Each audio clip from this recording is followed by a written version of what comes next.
It's Sunday, March the 1st, 2026. Welcome to another episode of 90 Minutes Africa.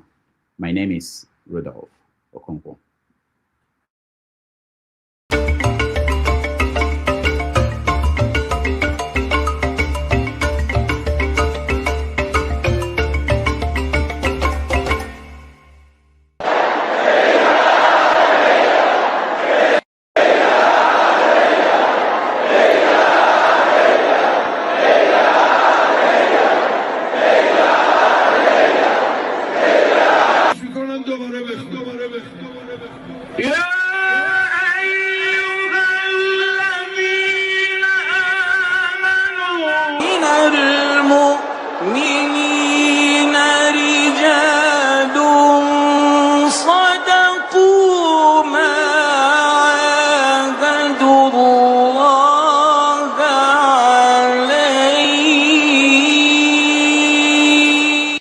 هر چقدر دوست دارید امروز آقا جون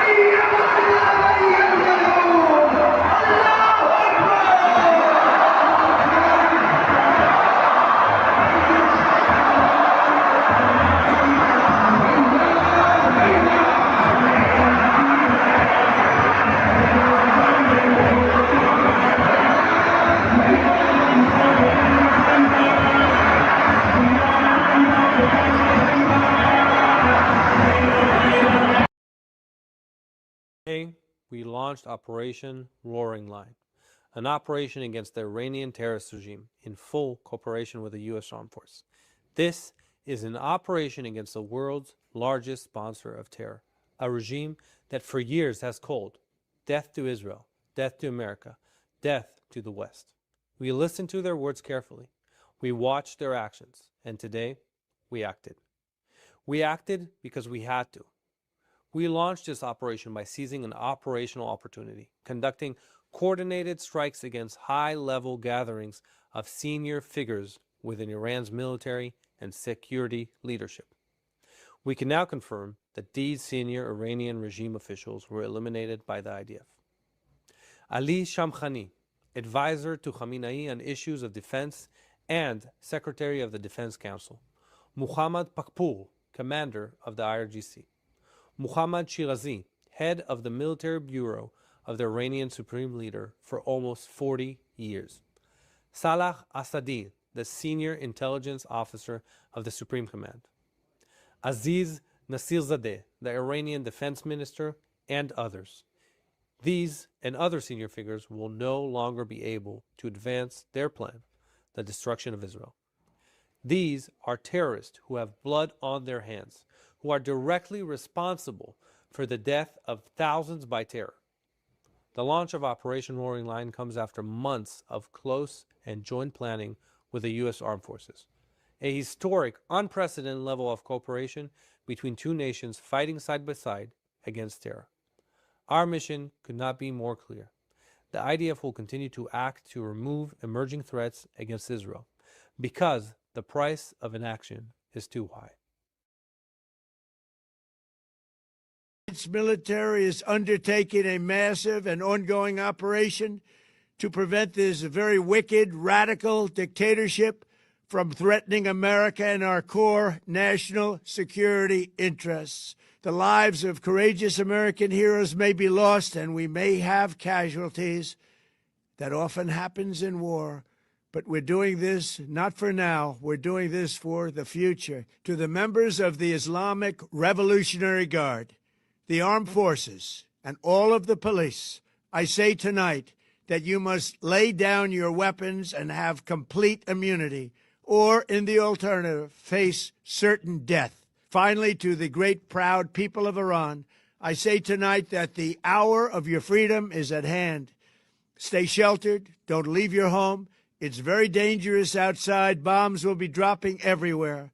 when we are finished, take over your government. It will be yours to take.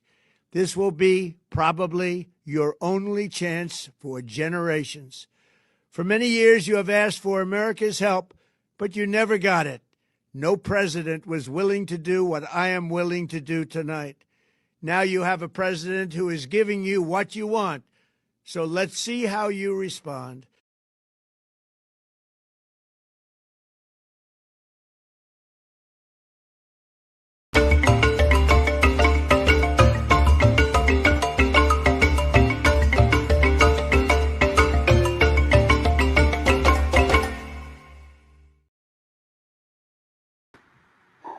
The world that most of us left behind to go to bed on Friday is not the world that we see today. Today on 90 Minutes Africa, to have a conversation with a special guest. Most of you may know him in the 90s, was an activist and a lawyer and someone that led students and several institutions during that period. Let me show you a brief introduction of our guest today, who will join us to discuss the situation of the world, Nigeria, and more importantly, the life and times of Biodun Jeyifo. So let's watch. From Abuja, precisely. I'm glad to be here, and thank you for putting this panel together. It's hard to find one specific place to start from when talking about Professor Biodun Jeyifo. He was a Renaissance man, a man of so many parts, whose abilities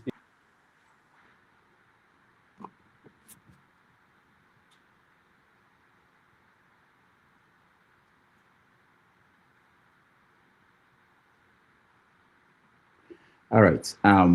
We have a technical problem here. Let me just, without wasting much of our time.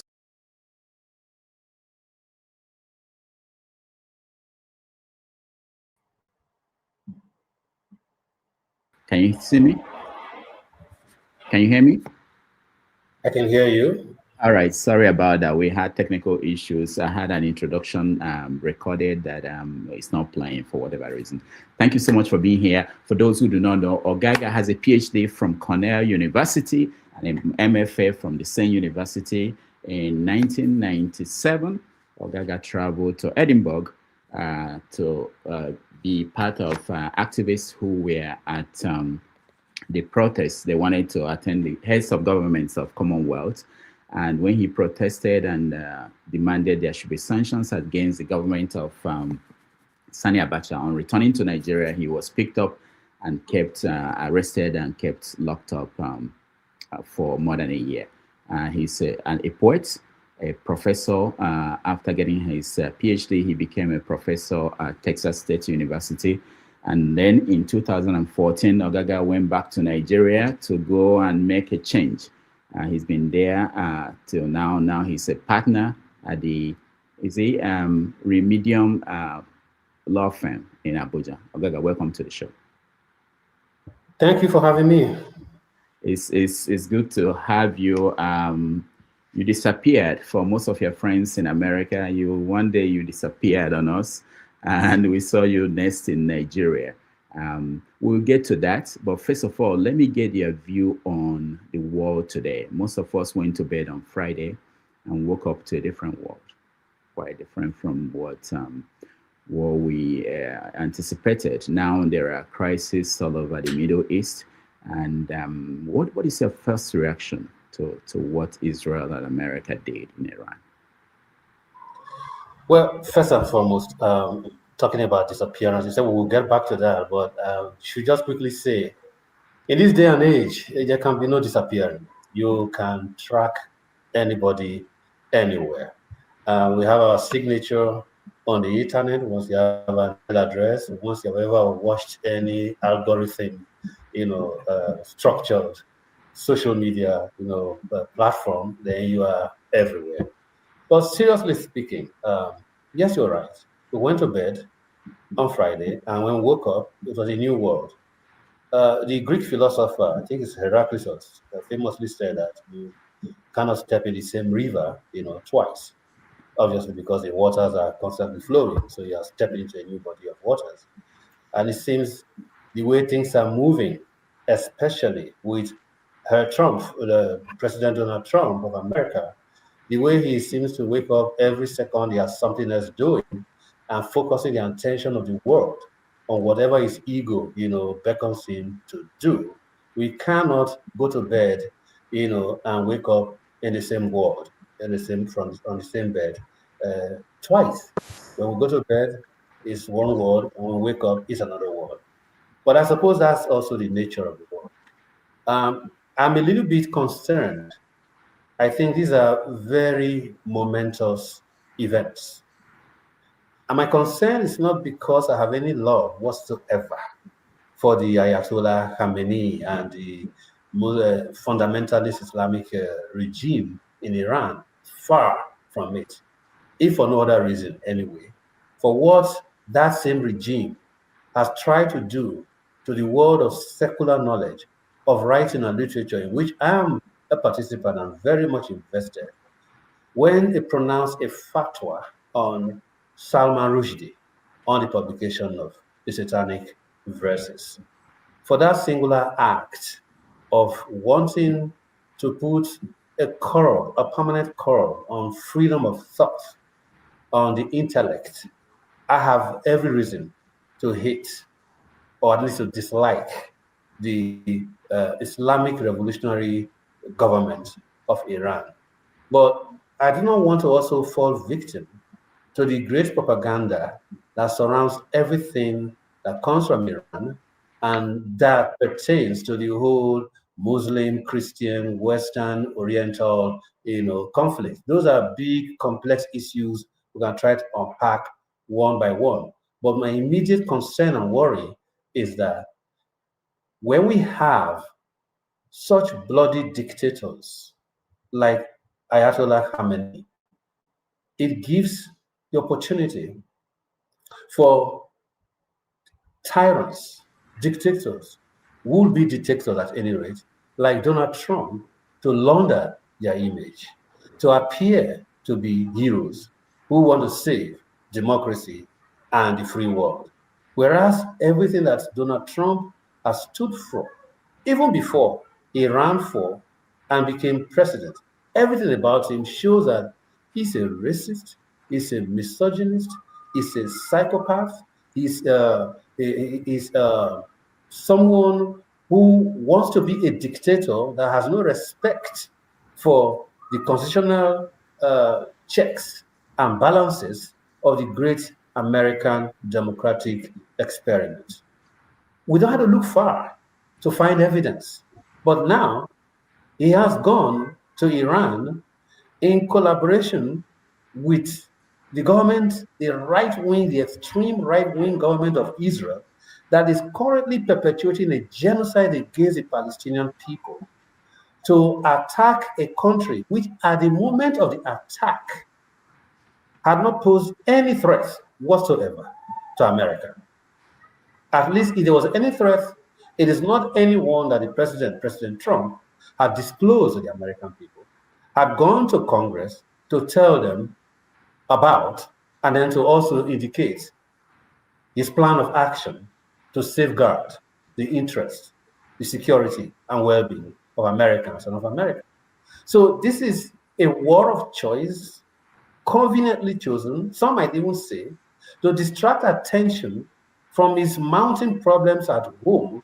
Particularly, he's been from his toe neck deep in the Jeffrey Epstein, scandal of pedophiles and child traffickers, girl traffickers. Distract attention from that. Distract attention from the rising cost of living in America because of his ill thought out, tariff regime. Every problem he has at home, basically, to distract attention from it. He has tried earlier on to distract attention by some kind of crazy idea of taking over Greenland which is part of a NATO, part of Denmark, which is part of NATO. So to me, the greatest worry is that this is going to give a chance to Trump to launder his image. But whether or not that's going to be a successful laundering of his image, we will see. Because history is you might just declare a war of choice. How that war unfolds, how it will end, no one can know exactly. It might even win what I might call immediate victory, but I don't think that might be the end of it.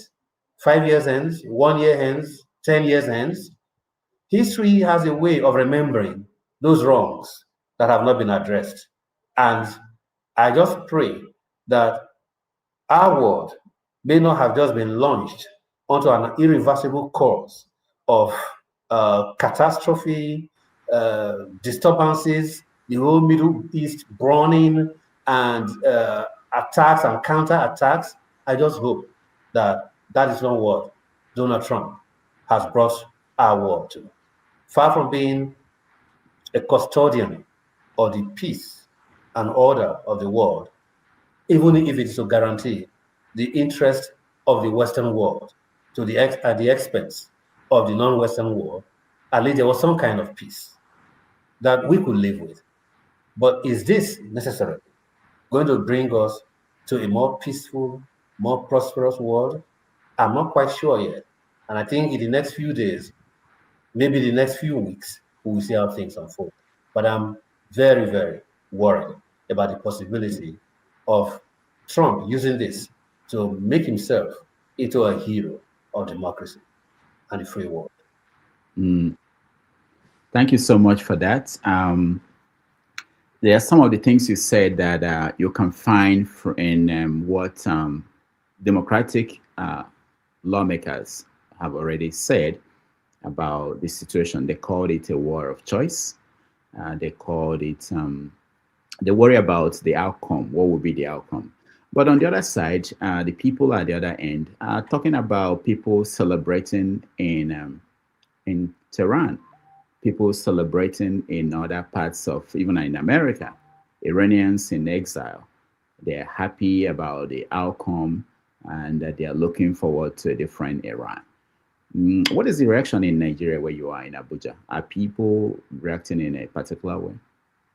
I would be shocked if people came into the streets, as a matter of fact. But about people rejoicing, I'm going to say that should never be the only measure of justification or the only basis for justifying a thing as serious, as calamitous as a war. You and I know, because of the history of military dictatorships on our continent and in our country, Nigeria, that anytime there was a coup broadcast, people would come into the streets and rejoice. But that doesn't mean that they were happy about dictatorship. What they were happy about is that the regime, the government of the day, that had not been meeting their interests, had not been concerned about their welfare, that have been riddled with corruption, mismanagement, is finally, in a way, being punished. In fact, they see it as punishment. It's the government being punished. So they are rejoicing at that instance for that regime coming to, as it were, a kind of poetic justice, something that they cannot themselves do. So if it takes soldiers to stage a coup and in fact set us back, destroy democracy, they will rejoice for the instant the punishment that the uncaring, corrupt regime is being made, to suffer. And as you know, sooner than later, there will be another coup. And then again, they will rejoice until it got to a point when they began to realize that, no, this is a pattern.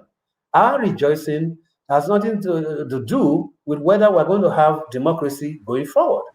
So I'm sure that if there's a coup today, there will be some people who will rejoice. Recently, you've seen an upsurge of it in Burkina Faso, in Guinea, in Niger, and yes, ECOWAS, try to intervene, but in the end, it became too complicated, and they let things be in order not to cause too much instability in the region, hoping that reason will prevail. But what I'm saying is that whether or not people are rejoicing in Tehran, whether or not people, Iranian exiles in America, in the West, the UK, wherever they are, in the rest of the world are rejoicing, is not the issue at the moment. It is whether a Trump collaborating with the extreme right-wing government of Netanyahu of Israel, a state that we know at the moment as we speak is actively carrying out genocide against the Palestinian people, is necessarily the agent of democracy, change, peace, and the rule of law in the world. And if we cannot answer yes, then we have to be very careful. We have to be wary. We know, for instance, that Trump is for the oligarchs, is for the plutocrats. It's not for the ordinary. He uses religion. He's not even a Christian. He uses religion and whatever else he can do as a populist to pander to special interests, to advance his goals, which is to be a government in the first instance for billionaires, plutocrats, and to pander towards dictators, autocrats. You see how well he's more or less been making the case for Vladimir Putin in the war that Vladimir Putin, another war of choice, chose to wage against Ukraine, a sovereign nation, who he does not want to have his choice of friends and enemies.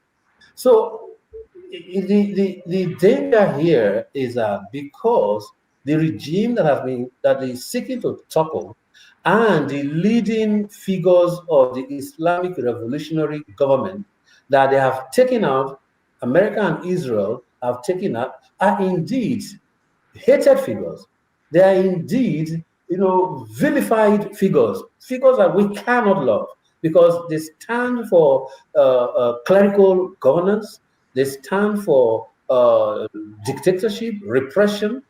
Therefore, that opportunistic moment of coming in to topple them carries with it the danger of legitimizing the kind of autocracy that Trump himself represents for the world and especially for America.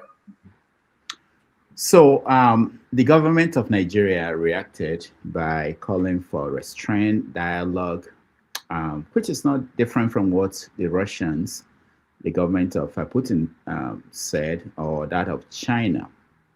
Now, people have said that the world order has changed, shifted, and it's a different structure now. How do you see it for countries in Africa? We must be very worried. We are now back to the epoch of might is right, gunboat diplomacy.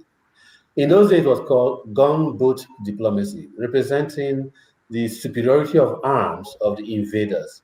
Now, of course, by gunboat diplomacy, we mean the country that has the most lethal arsenals, bunker busters, what they have done, the kind of intelligence that can locate where you are, where people are meeting, sitting in their room, in whatever hall, and take them out one by one. That's extreme superiority of technological know-how in warfare. That superiority, that might, is what America and Israel are deploying to damn any moral consideration. Might is right. As long as they can go in and win on their terms, then they are right. They can then rewrite history. They can then try to make all of us not to see, blindfold us to the original intent, the context in which they are asking, in which they are acting, what they are seeking to protect, and the world order they are advancing, which is to say, we have might, therefore we are right. Whatever we do is right. It doesn't matter what international law says. It doesn't matter what the norms of international law are. The United Nations is nothing to them. As a matter of fact, they are actively, at least Donald Trump, is actively trying to supplant the United Nations to what he calls a board of peace. What kind of peace is this? If we cannot respect the sovereignty of nations and through diplomacy try to resolve conflicts and through adhering to the right thing, because all of this can be easily, resolved. The Middle East problem is inseparable from the Palestinian question. And the Palestinian question is as clear as daylight. A two-state solution. The same United Nations that partitioned the land for Israel and Palestine is the same United Nations that Israel and America do not respect. The United Nations is scorned, preferring to go unilaterally, use their superiority of arms to achieve their aims. I don't think that can be a world order that anyone who has the faintest respect for the rule of law, for democracy, for the right of people to self-determination can be happy about. And now we're on the cusp of what might very well be, if not a world war, then most certainly an even more unstable and dangerous Middle East, which means an even more unstable and dangerous world. So for a young kid now in college or in high school, listening to you, the kid will hear you condemn America, condemn Russia, condemn America for what America and Israel is doing in the Middle East, condemn Russia for what Russia is doing in Ukraine. What is the solution for middle power nations or poor nations that are not powerful? Where do they run to? What is the ideal? Where should the world go to? Who is right? I have to make a clarification. If you notice, I've been saying President Trump and the oligarchs and the plutocrats that he represents. I've not said America. In fact, I even said earlier that the great experiment in separation of powers, in secular governance, and democracy that the American government represents is what Trump is destroying. So I'm not condemning America. In fact, we have so much to love in America. And in fact, the pain of the likes of us is that very great thing that America represents, despite its history, despite its coming to be, and the things that are not so ennobling that happened. Let's not mince words. Despite, again, its own time, the genocide and the slavery that are the very roots, the foundation of America, it's somehow managed to give to the world the idea that all human beings are created equal. Although in the language of the time, it said all men are created equal, which for the time is such an ennobling and liberating idea, to wage so many revolutions and struggles for the emancipation of human beings and to expand the liberties of those who already had them. So it is not America that I'm condemning, but the specific order of government that Donald Trump represents.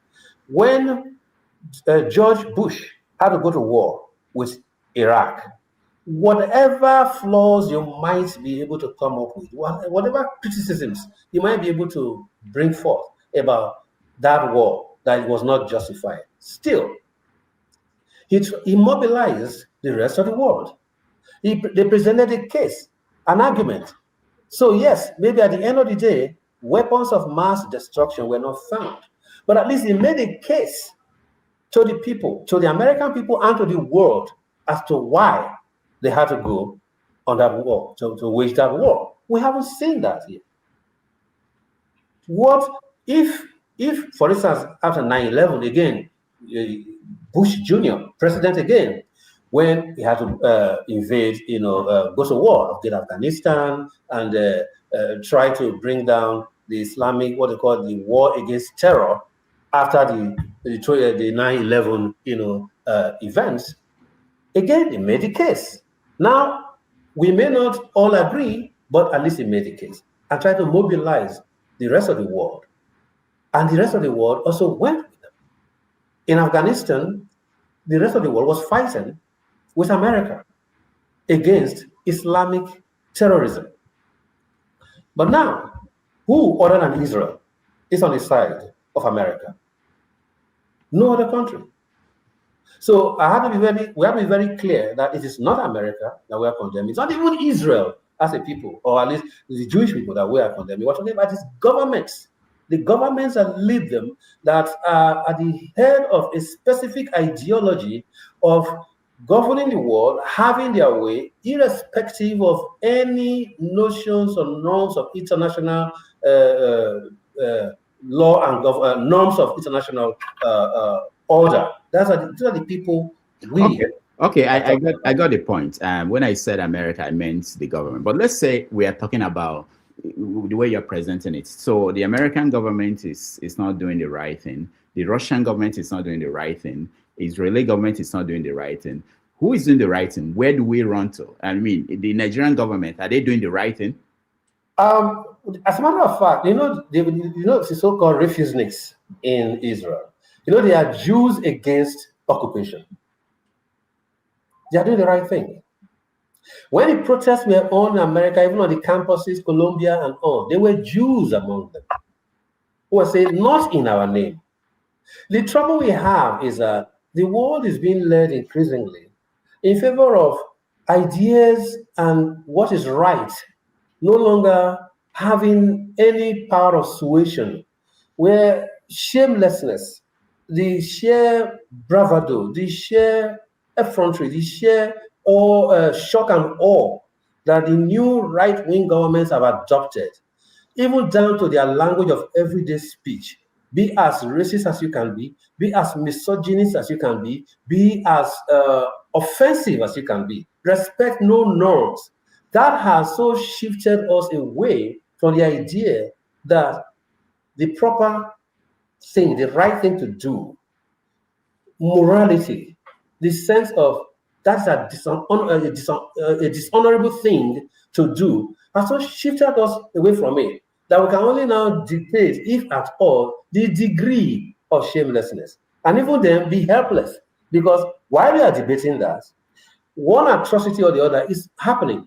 Either citizens are being shot in the streets of Minneapolis because supposedly the government is out to get every illegal alien, and it doesn't matter whether a citizen has been killed or not. Since when did an American government feel that it didn't matter if you killed a citizen on American soil, supposedly because you are out to do the right thing by way of removing illegal aliens? So this is how far we have been taken. So it's become almost as if truth, the facts, honor, morality have been so disempowered that only those who have the right, who are armed and can do whatever they want and get away with it, are the ones who control our discussions. So to the secondary school students, high school students who are listening to this, I don't know how much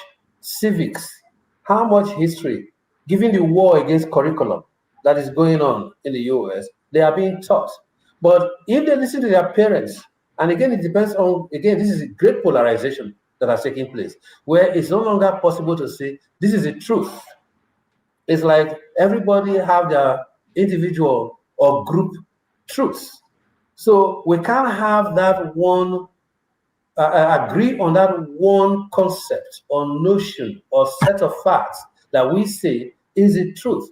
But whatever the case may be, we have to hope that those high school students at least know enough of the history of their country, know enough about what a democracy means, even if it's just to go by the famous Abraham Lincoln definition of government of the people, by the people, for the people, and then be able to ask whether the government of today, at least with respect to this war that it has launched against Iran, has done that on behalf of the people, for the people, and was done by the people, in the sense that Congress authorized the president to go to war against an enemy country.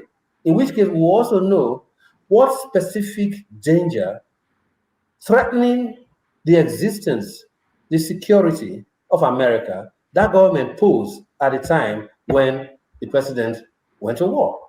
So I guess I'm saying the space for civic participation, the space for civilized discussion to arrive at the consensus as much as possible of what is right and what should be done has been so shrunk, has been so displaced that it's almost impossible to have a conversation. And in that moment, in that space, in this particular conjunction, when we can no longer do that in a way that is reasonable, where we can find common ground, however tentative, government just does what it wants. Before we are done responding to that outrage, another thing is done. And so it's one thing after the other to keep the people so distracted, so engaged that they cannot focus on what matters most, which is this what American democracy is? Is this the way America wants democracy to be practiced in the rest of the world? That if a nation is powerful enough, it should just invade another country. It's done it in Venezuela, as you know, went to Venezuela, captured the president and his wife, brought them to his own country to try, and declared openly that they were taking over the oil, the wealth, the natural resources of that country. Is that the world we want? That when a nation is powerful enough, it can go to another country, capture its leaders, take over its resources. That is good old colonialism. What has changed? So is that what the American high school students think should be the way that the world that they are growing into, that they should be governed? I think these are the issues. Mm. So is it right to say that you lean towards the left, or is it towards the right? Towards the truth. Are you in the middle? Towards the truth. Towards the truth. Okay. Yes. Okay. So during the Cold War, we had the Warsaw Pact, we had the NATO group, and then we had the non-aligned movement. What is the structure you think that the world needs today to be able to navigate these two sides, where you have the Russians misbehaving, the Russian government misbehaving in your own terms, and the leader of the Democratic wing, the American government, misbehaving? Where will the rest of the world who are looking for something close to the ideal governance go to? How would they ally themselves? Where would they begin? Because you're talking about Trump trying to be a dictator. At the same time, the way the American democracy is working now is giving hope to people like Museveni, people like Tinubu of Nigeria, that they can do whatever they want to do because it's happening in the United States. So where should the world go to? Well, that's what I ended by saying, those high school students you invoked, what world would they want to grow into? Is this the kind of world they want to grow into? So you just enlarge it to say it over the rest of the world. Like we're saying the same thing.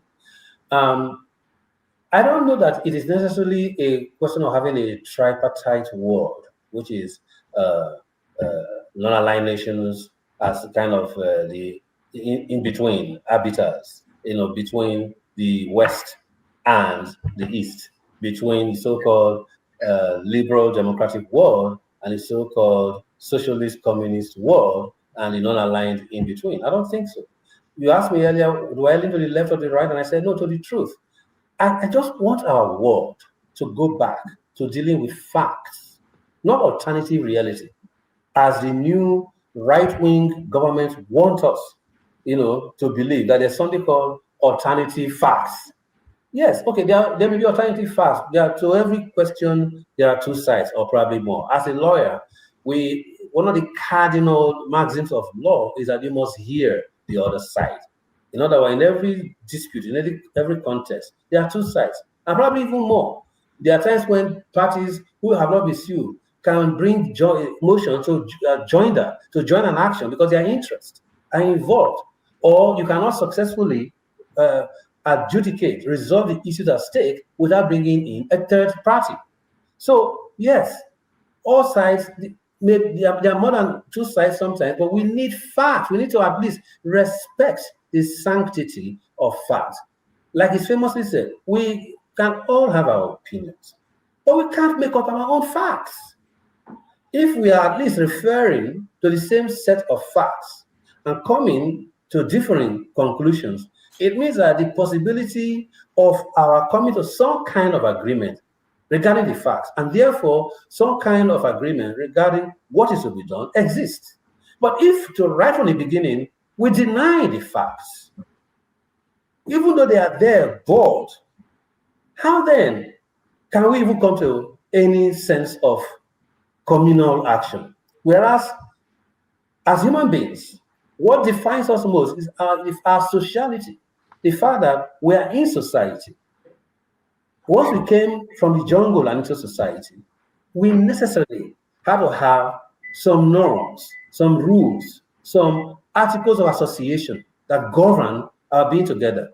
If we don't agree on those articles of association, if we don't agree on the fact of our coming together, and therefore the necessity for us to agree on certain norms that will govern our behavior, then how can we coexist peacefully?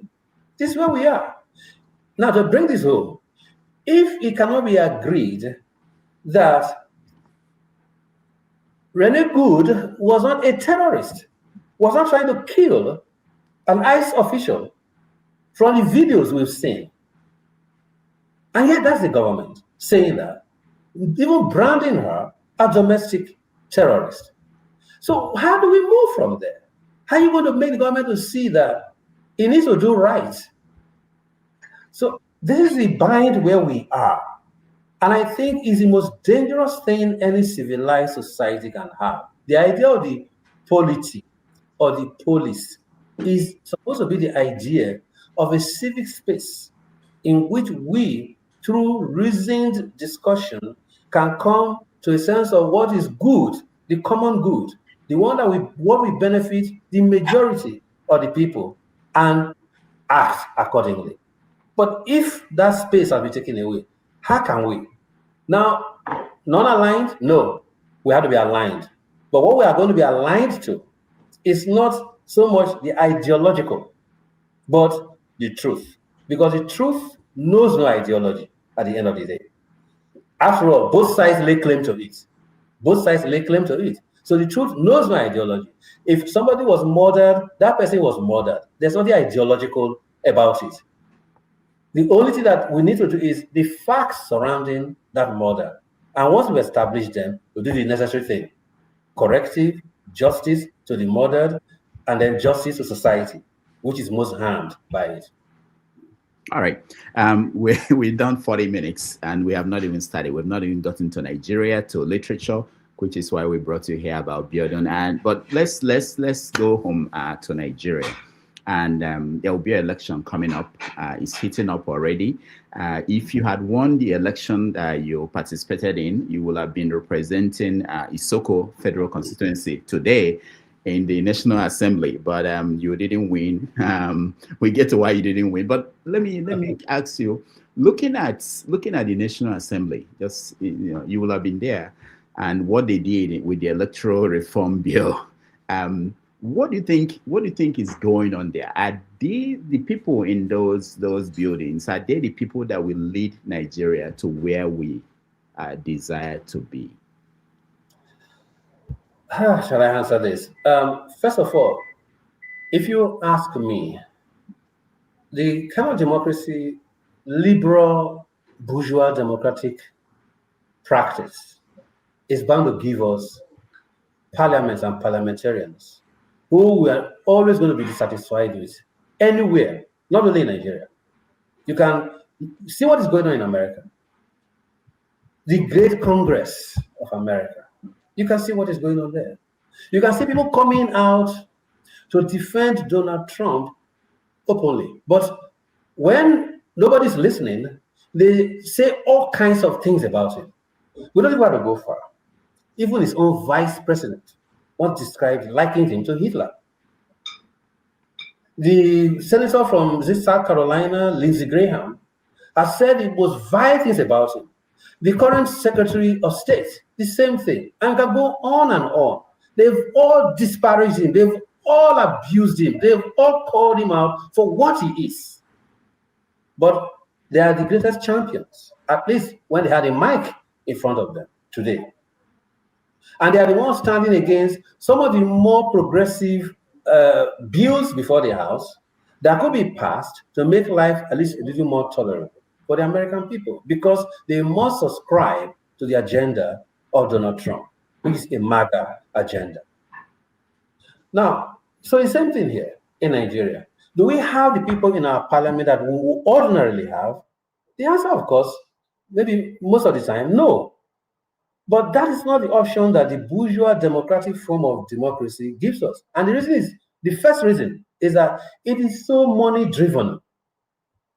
So money-driven that those who mean well often do not have the best public servants, often do not have the means to even compete. You said we'll get to it later.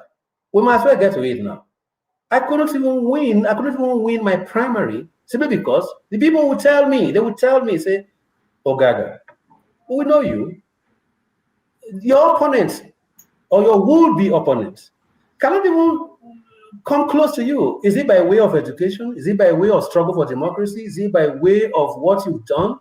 But, sorry, you don't have money. This is at the grassroots level. This is at the ward level, at the unit level, where you're meeting the people on the ground. But you don't have money. Now, are those people bad? Are they money lovers? No. It's just that is the system. That is the way it works. They know that the way the system is, I couldn't possibly go far without money. And they were right. Let me tell you what happened. My would-be opponent, who had been in the House of Representatives for 16 years and was seeking to go for another term of 4 years, so he will be there for 20 years, simply found somebody to run against me in the primaries. Funded him, person who won the primary, got a ticket. Then I came back to the US. And then the person disappeared. That was the plan. Once he had snatched the ticket, he would disappear. So that, in essence, my opponent will run unopposed. So the party calls me, say, come back. The person who won the ticket, we can't find him. We're going to use the means available to substitute your name on the ballot. I charged my credit card, came back foolishly, and it never happened. Of course, all of that. And then in 2021, the party asked me to go and run for a House of Assembly seat in Delta to fill a vacant seat. The person who was on that seat died, and I was supposed to it was what do you call it now? A by-election to fill the seat. And the party calls it, this is right in your area, this is your ward, this is your ward now in the House of Assembly. So, and the person who was there came from my hometown. So, in fact, they begged me, and I said, look, I don't have money. He said, don't worry, we just need you to run. We don't need you. Just agree. And when the party in power in my state saw what was at stake, they threw the coffers of the states open, and I didn't win. To stop you from winning? I did run, but in the end, we were spent, we were gone, because all the resources of the state were not made available for that race. So you are people, just like the people of Nigeria, they vote based on what they could receive from the candidate. Is that that's entirely another thing that we have to also look at, because this whole system breeds its own corruption of the minds and even the expectations of the people. They now see it as a game. There are those who will tell you, now that it's election time, you will come and talk to us. But after we vote for you, we won't see you again. And then when you also look at it, the lifestyle that the people who then get to political offices live, what they were before they got to the position, and what they become after, is enough to breed that kind of cynicism in the people. Either they will refuse to participate at all, or when they participate, they want some kind of gratification now because they're not going to see you again until 4 years. All right? So, yes, the vote buying, all the machinations, all the things that go on, they are all a product of the system, which is why I started by saying it is a product of the system, which is the bourgeois democratic system, which is driven primarily by money. It was not always like this, mind you. And again, there are still among them people who want to vote right, but they can't have the right candidates to vote for. Or when they have them, they know that they are in a fringe party that will go nowhere. It is something akin to the Ralph Nader movement in America, and which in the end, Democrats are blaming for denying them, the presidency and making Al Gore to lose. You know what I'm talking about. So people will now calculate as, okay, if we vote for Ogaga, who is from a fringe party and can never make it, we are wasting that vote.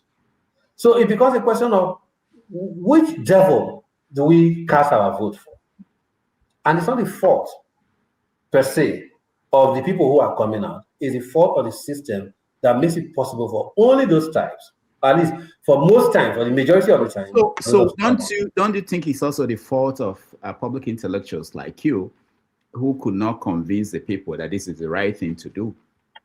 No, they are convinced. They know the right thing. And like I told you, that they would tell me that your opponent cannot even touch you, but you don't have money. So the way to change it, really. But hold on, before you talk about how to change it, how did someone like Peter Obi do something like that? He went to a party that was not of any importance. Peter Obi is not a nobody. We are talking at the level of Peter Obi was a former governor. Peter Obi is a captain of industry, owns banks, owns breweries, owns supermarkets. And that's not the same level. It doesn't mean that all moneyed people are in the same party. No, they're not all in the same party. And Peter Obi was not a Labour Party. Yeah, we have won the toga of Labour Party, but he's not a Labour person. You know that. You and I know that. I wrote a piece at that time that it's not so much about the productive economy, but the perception of incorruptibility. That is his calling card. That was the one thing. And Nigerians were so sick and tired, up to their gills with corruption, massive systemic corruption, that anybody who came out and seemed to exemplify it by way of his lifestyle, by way of I won't give shishi, they felt of the number of people available, that is the one to go for. But I wrote an article about it, examining it more critically. So what I'm saying is that it is like all social, I always go back to Chinua Achebe, who said social change is so slow and painful. So slow and painful that when you are packing it drains you even. But bottom line is that if we're going to compete in this bourgeois democratic system, we must have the means to match those who are already in power, those who control the levers of government and levers of industry and are highly invested in the outcomes of election. We must have the means at least to match them reasonably. Maybe not kobo for kobo, naira for naira, but at least for every naira to be able to match them, at least maybe 50 kobo to a naira or 70 kobo to a naira if we are to compete. But when you don't have that at all your ideas, brilliant ideas, will go nowhere. At one point, Gani was a household name. You know that? Gani was a household name. There was hardly any home in Nigeria that you had not heard of the name Gani. At least literate. Let me just put it that way. He ran under the National Conscience Party to rule this country. How far did he get? I can reel out a slew of names of people in the thick and thin of the struggle for good governance in Nigeria, the pro-democracy struggle, who tried to run for election and never went far. So this is a money thing. There is a party thing. After the CD crisis, Campaign for Democracy crisis, we in the pro-democracy movement knew that our fault was that we had not prepared for power. So under the leadership of the late Alao Akabashoro, we formed the Democratic Authority as a party. But we had no money. We had no money. So we couldn't go far. So it's always down to money. And it's one of the reasons why I'm such a passionate advocate for, I have to, connect to power, but I think I'm losing power on my laptop. I'm such a passionate advocate for the parliamentary system of government, which at least even within the bourgeois democratic model is less expensive. All you have to do is win elections in your world, in your world.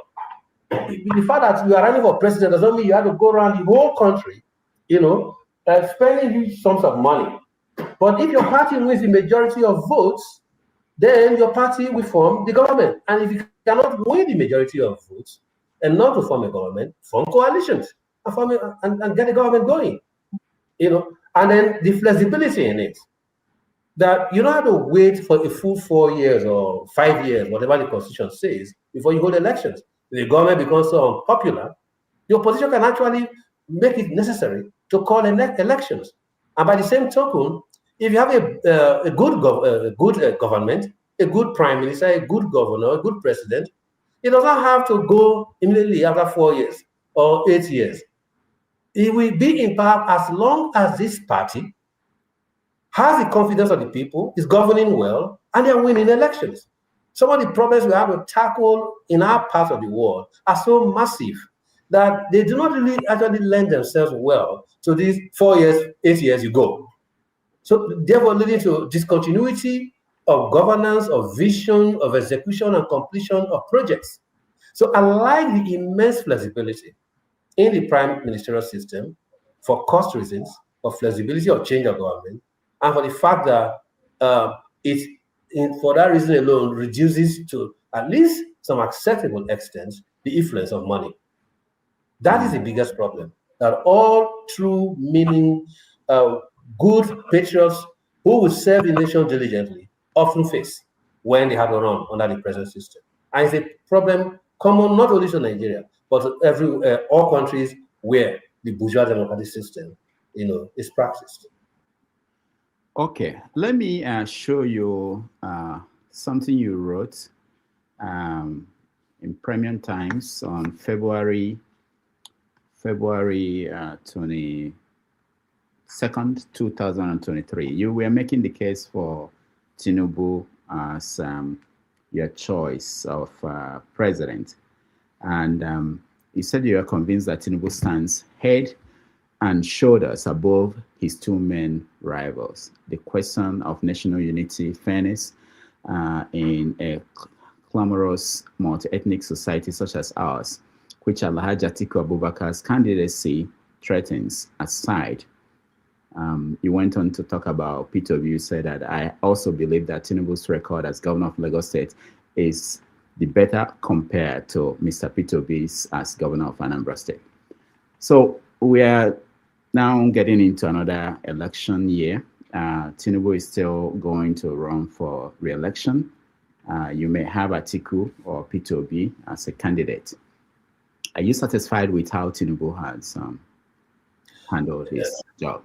Generally, yes, I am. I still stand by that view because remember, before I got to that point, I had done my analysis and I've given the grounds for getting to that conclusion. I am. Now, again, let me just digress a little bit before I come back. By the time when I wrote at The Guardian, when Obama and Hillary Clinton had emerged as front runners for the ticket of the Democratic Party. And I wrote and celebrated the fact because, one, until, as you know, was it 1920? I don't know the exact, but 1920 something, early 20s, women did not even have the right to vote in America. And for a long time, a woman was more or less 3/5 of a man in the US. Then, of course, I don't have to talk about Obama being Black. Racially speaking, in racial discourse, Black does not necessarily mean black and white does not necessarily mean white as in the plain colors. It is a historical construct. And even by their own racial discourse, made it one drop of blood, made you Black. So it doesn't matter for this purpose, whether you're half white, your mother is white, your mother is Black, or you're an octoroon and the various degrees of whiteness that were made. Once you have a drop of blood, a drop of Black blood, you're Black. And then there was also the straight hair, thing. So there's a Black person, and then there's a woman. And I thought that both of them having the opportunity to contest for the ticket of one of the two major parties of America was in itself worthy of celebration. Every Martin Agu thought otherwise because he felt that either of them, whether Obama or Hillary Clinton, who might end up getting the ticket, will not radically change what America stands for. That America will be an exploitative capitalist country, irrespective of who fronts the ticket for either party, which is actually correct. You can't further if you want to go to core radical, left argument or Marxist criticism. But then I remember that Noam Chomsky, who is not, as you know, a lightweight when it comes to opposition politics, when it comes to left arguments of government, of good society, Noam Chomsky, no less, had talked about how he had his nose to vote for Bill Clinton. And how he said that many people might think that it doesn't matter if the Democrats or the Republicans are in power, but actually it does matter. The difference, you can always trust the Democrats to be good on domestic policy, to be good for the middle class. If there are going to be tax breaks, they will be for the middle class and the poor. That you will never be able to tell what difference $500, $1,000, maybe not the exact figures cited, but something in that region can make to a middle class family that is struggling, to pay the light bill and then to keep a child in school. But you can always trust the Republicans to be good in going to war, giving tax breaks to the rich, wrecking the economy, only for Democrats to come later to clean it up. Now, I'm not quoting him verbatim. I'm just saying, I read this argument of his about holding his nose to vote for Clinton. That got me thinking that oftentimes we say, no, this government is not progressive enough for me. None of them, this candidate is good enough for me. In fact, I don't know if it's a very article that you quoted from, but I remember giving a disclaimer right at the beginning. I said, look, if you know you are not going to vote at this election, if your attitude to this election is a plague on all their houses, stop. Don't read any further. I remember saying that. But if you're going to vote, then you may continue. Then I made my argument. One of the arguments I made there was, when did Peter Obi become our great hero of democracy? At the time the fight for democracy was on, when we were fighting the military, when people were in the streets, guns were in Abacha, Babangida, annulling June 12, tanks in the street, we were protesting. Where was he? Why did we see him there? So now he's a hero of democracy. And it's not even leading a party that we can say is genuinely different. He leads a man who has sworn never to leave APGA, never to leave APGA, had left it, had gone to not one, but two other parties. So, but in the case of Tinubu, you always know where he was. At least he was in the pro-democracy movement. I can testify to that. So I fought with him. He fought for democracy. He's been governor, Obi had been governor. So we can compare their two records. And whether you agree with me or not, I said, I like the Tinubu's record better. Now, does that mean Tinubu has to be a Marxist Democrat, a social democrat, or a flaming revolutionary? No, we're not going to get that. The system is not going to enable us to get that. But out of these three, because not only three, there were other candidates, but we know, realistically speaking, these are the three that have any reasonable chance of winning. I'm going to have to make my choice from among those three, unless I just want to cast a protest vote that I know will not count. And if I have decided I want to have a say in the person who I know will realistically, yes, that's the article, realistically be president, I had to weigh that decision very carefully down to the minutest detail. That is how I came to that position. That's how I came to realize that at the end of the day, the person who I feel more comfortable with, that has a heart to stand up, as he did against Obasanjo, when Obasanjo meant to overrun the whole country. Now they are talking about, Tinubu wants one-party democracy, as if he's forcing governors out of their beds to decamp But there was a time the PDP was exactly doing that under Obasanjo. And Lagos was basically the only state standing. Obasanjo himself has confessed to it. So, yes, the considerations I'm going to have when I'm dealing with a choice among candidates that are not necessarily the ones I will prefer, the ones that will emerge if the democratic process were far more open, far more inclusive, enabling those who don't have money to come on, but are willing, ready, able to serve the country, might be different. That is a wish. The reality is what I grapple with.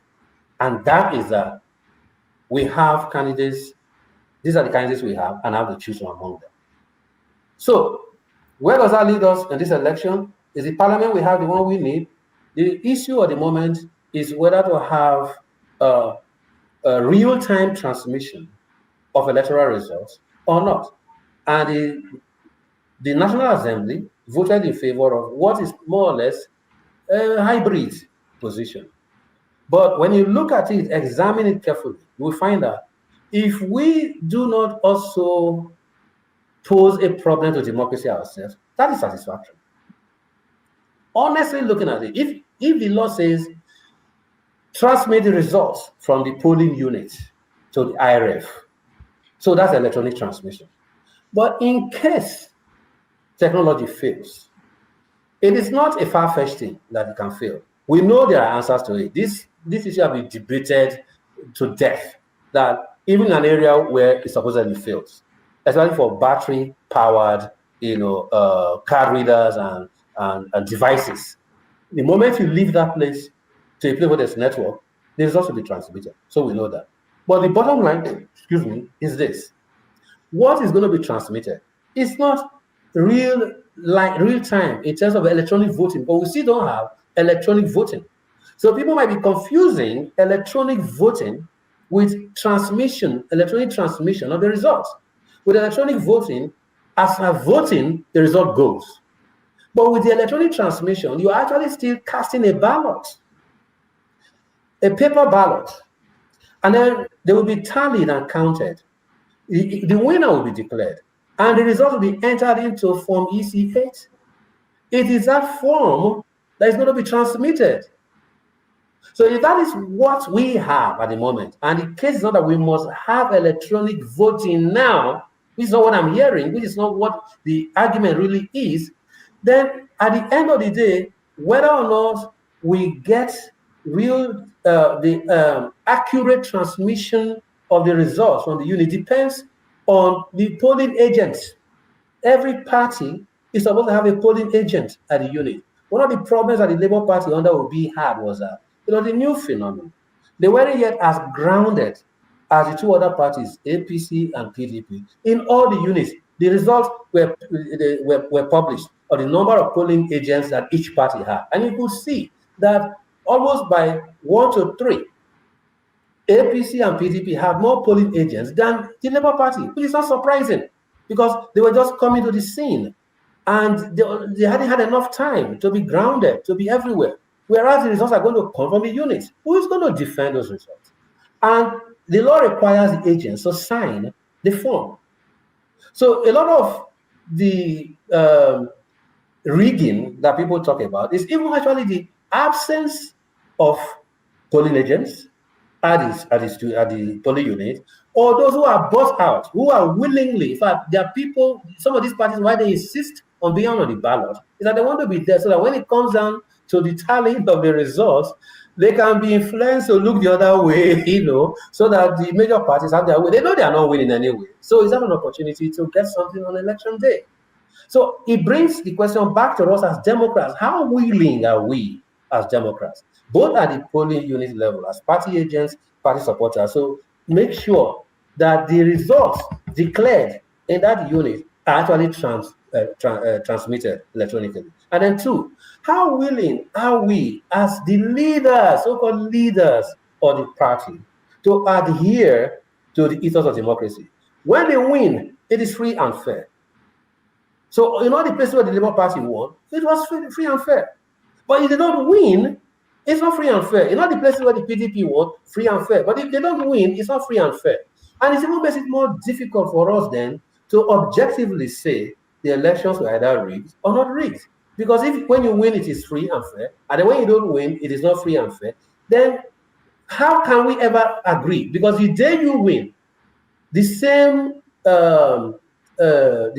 principle, the same idea, notion of never agreeing that the election was free and fair because you lost, will be adopted by the losing side. So you'll be saying you want free and fair. Is it people's mandate? But say no, it was rigged. So I guess this is where I feel the problem is. Yes, I think I still stand by my endorsement of Tinubu, because beside all of these things, some of the things he's done are the things that even the pro-democracy movement, the progressives, have been advocating for. Local government autonomy, for instance.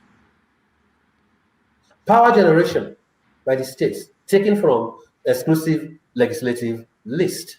I thought Buhari did that.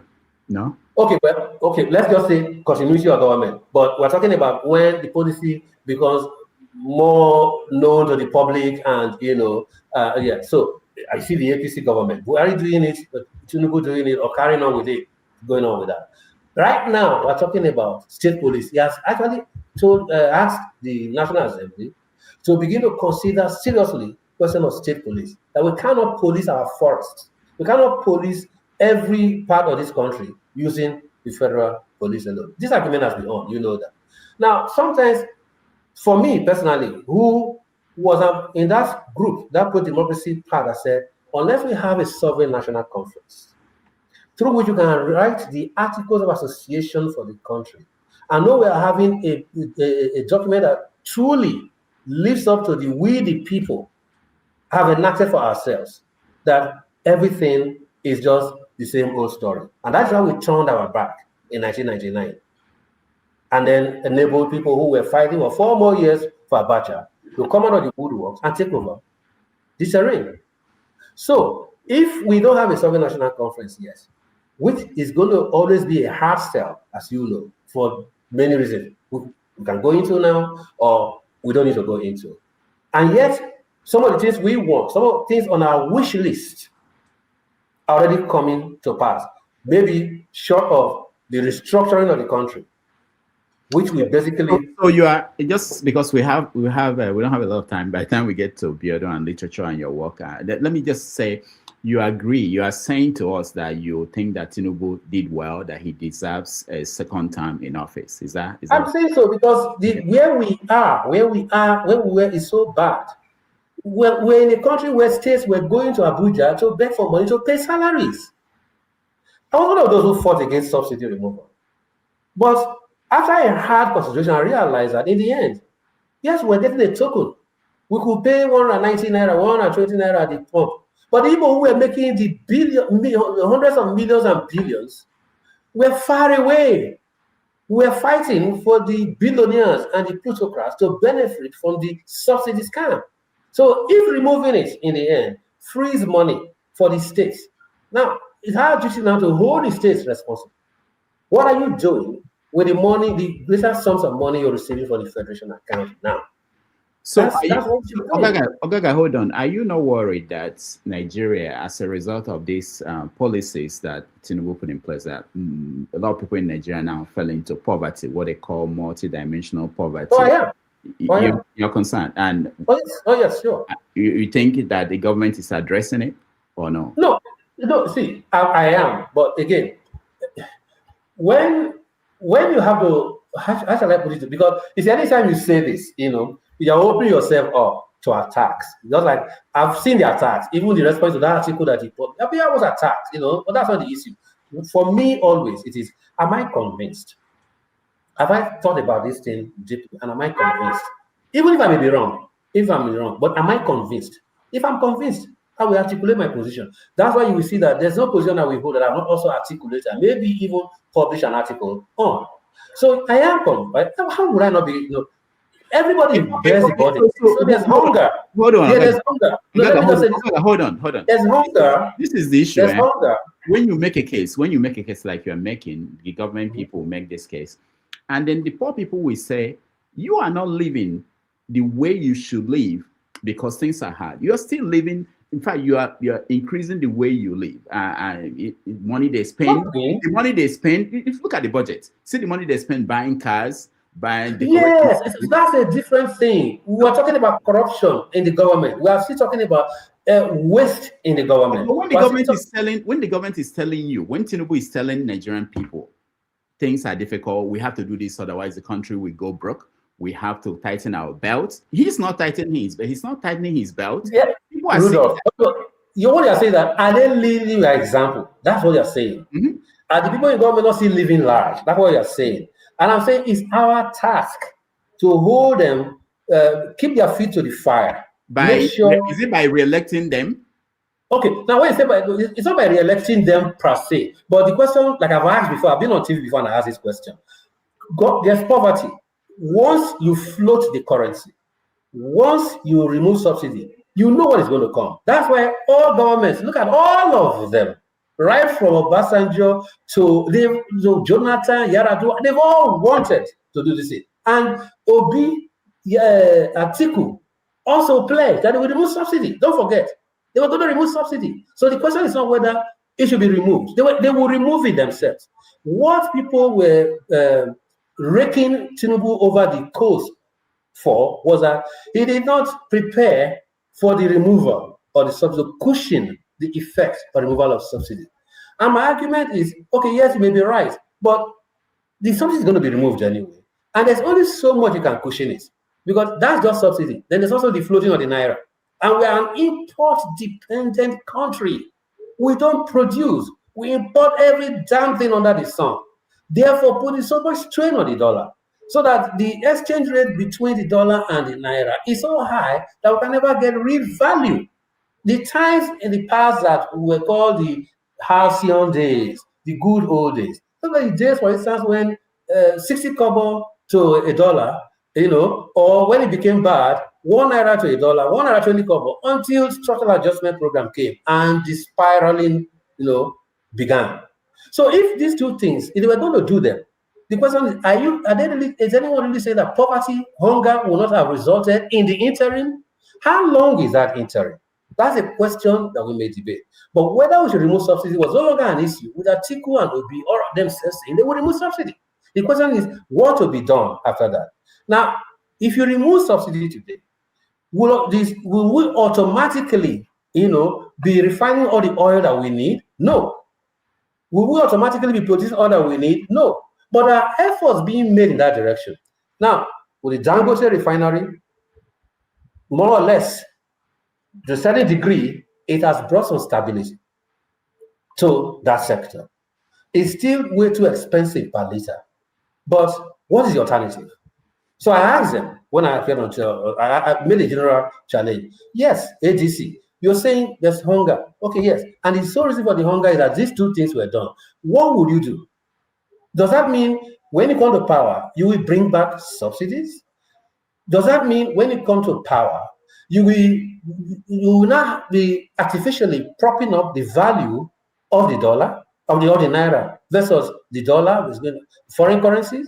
What will you do? That's what we need to know. So, but if you ask me, within the space of 2 years, and the things he has had to do and take a lot of criticism for, there are other things I think we can more legitimately criticize him for. These two things, I think they needed to be done. They were major dysfunction to the economy for our way going forward. And if they needed to be done, there must necessarily be pain after that. I'm bearing the pain too.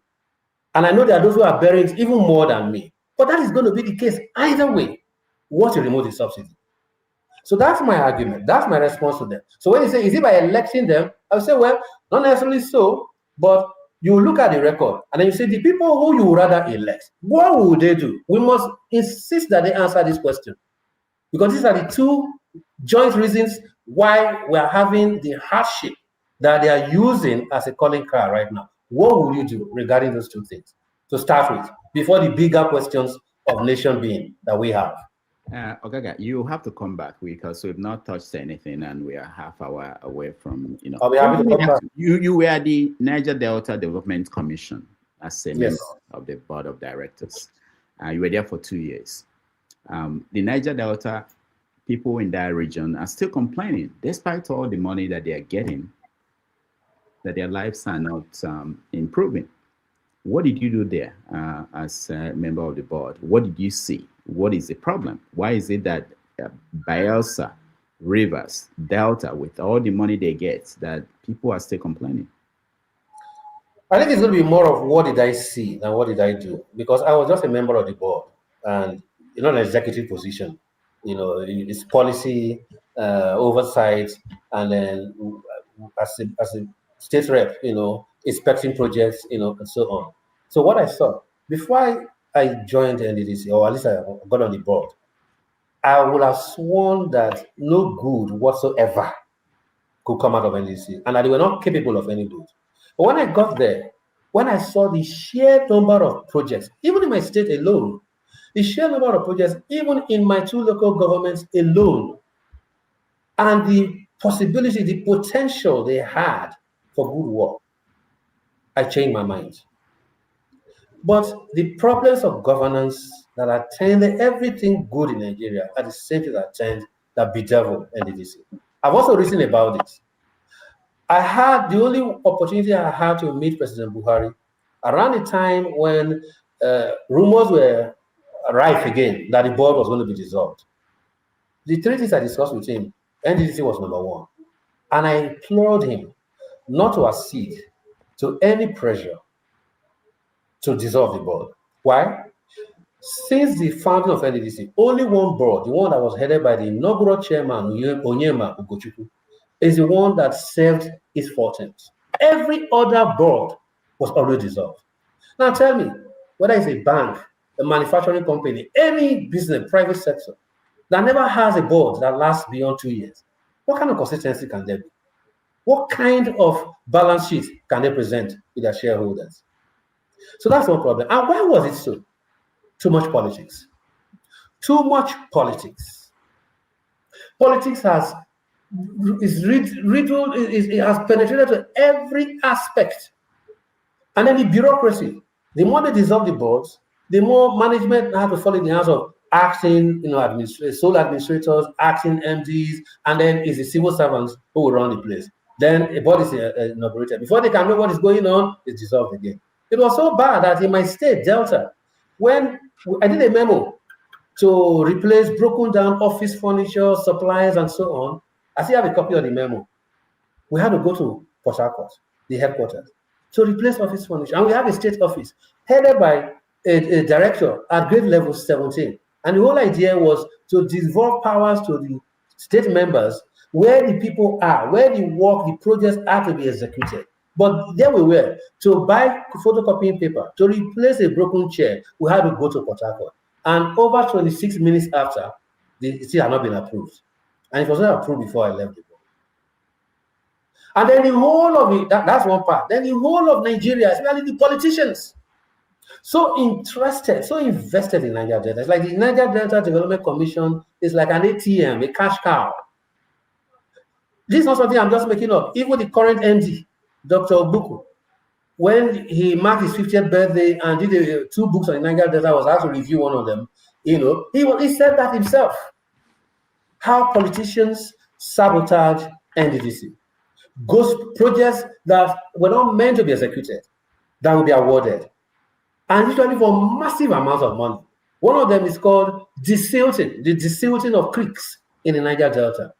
Once you hear desilting, you just know drain pipe, swamp. That project is not meant to be done. It's just meant to get money out. So to even get paid when you executed the projects, you need powers outside the Niger Delta, in Abuja, So the whole thing is such a mess that I said, President, what you need to do is to stand behind the board, give it marching orders, say in the next 24 to 36 months, this and this and this I want done. Don't listen to any special interest, because the NDDC is a special category agency under the direct supervision of the president. So give them your backing, so that when those who are so invested, who are profiting from NDDC, start fighting, the board knows they have you have their back, and they can do the right thing, and then give them milestones, to achieve. And several other ideas, that I mentioned, including ones I've mentioned on other platforms at other events. So, will NDDC change? Is it doing any good? It's doing some good, but not enough good. I can testify that NDDC does some good. Actually, a great amount of good, depending on the circumstances. There are communities, for instance, in the riverine area, that providing just a jetty for them, a jetty, is the only thing that can make a difference in their lives, for a start.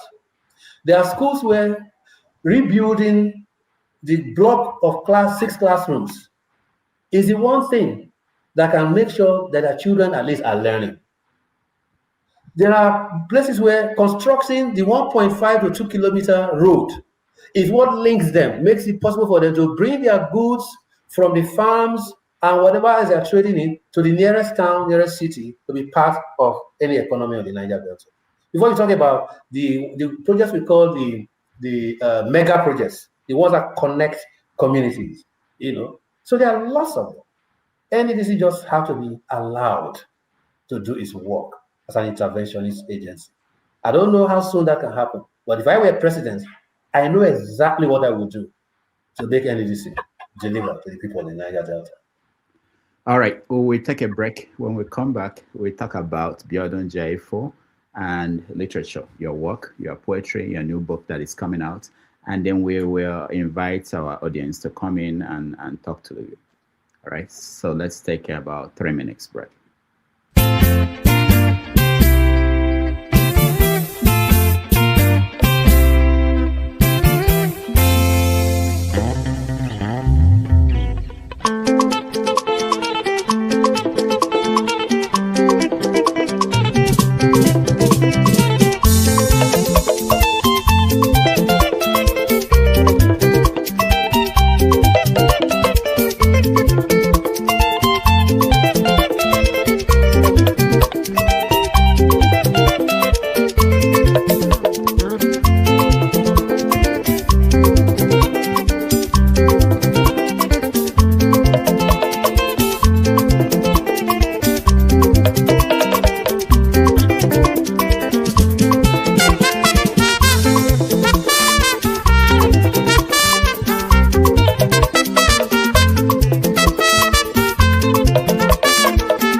right, welcome back, everybody. Thank you so much for staying with us. We're having a conversation with Dr. Ogaga Ifowodo. Ogaga, most of you may not know, is a very well-known poet, an award-winning poet, and he also is a lawyer.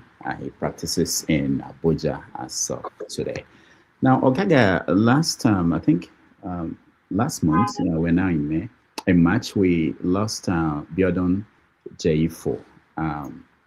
You describe him as one of Africa's most important scholars. In 1 minute, can you explain to Nigerians why they should care about his work? Well, certainly to those who are in the humanities, who have paid attention to the arena of post-colonial literary and cultural discourse, it needs no introduction. And then for those who were active, certainly in Nigeria, in the 70s going forward, again, it needs no introduction, but the founding president of the Academic Staff Union of Universities, ASU, and laid the groundwork for what we know today as ASU. We all know that ASU, at least if not now, this moment we're speaking, definitely in those critical years of the struggle against military dictatorship and the takeover of our campuses, was the one organization that stood as an unshakable wall against the efforts of the military regimes of the day, starting from the Ali Must Go protests of 1978, when Obasanjo was a military dictator, to destroy completely autonomy of the universities and to begin to meddle, in curricula, in what lecturers taught. By the time we go to the ABU crisis of 1986 and the Abisoye panel, and then the Akombi panel, and all the things that followed, the notion of lecturers not being paid to teach what they were not paid to teach, something like that, not teach what they are not paid to teach, came up. So the gradual hunting down of progressive academics began. There was a mass purge from the universities, Calabar, Lagos, Ibadan, after the Ali Must Go protest. And one of the things that BJ did, fondly called BJ, by the way, Professor Biodun Jeyifo, fondly called BJ, did, was to fight for the reinstatement of all of those lecturers and then the absorption of students who were dismissed and those who will not be readmitted to their previous institutions, given admission in other institutions to continue their program. And then generally lay the blueprint for fighting for university autonomy, improve conditions of service, and making sure that our universities can compete, with their peers and the rest of the world. And when it came to scholarship, at least in his field, he had no peer. I mean, he was the equal of any, whether at home or abroad. And it is this quality that was recognized early enough that when he came to the US, he had the distinction of being the professor emeritus at 2 Ivy League universities. He spent 18 years at Cornell, which is where I became a student, strictly speaking, though I've been informally a student as a young member of the progressive, radical left in Nigeria. And then, but became more strictly speaking, formally speaking, his student as a postgraduate student at Cornell. In the year of my candidacy, he left for Harvard, but he remained a co-chair of my dissertation committee. And his work, especially on Soyinka, that's quite apart from the Yoruba traveling theater and theater practice generally in the third world, in the post-colony. Let's just use a word that captures all of that, which also includes ways of reading even North America as a colony, post-colony, and Ireland as colony, post-colony. His work in that field, which now becomes comparative literature, is also immensely respected. His seminal book on Soyinka, Wole Soyinka, Politics, Poetics, and Postcolonialism, is regarded as the definitive study on Soyinka.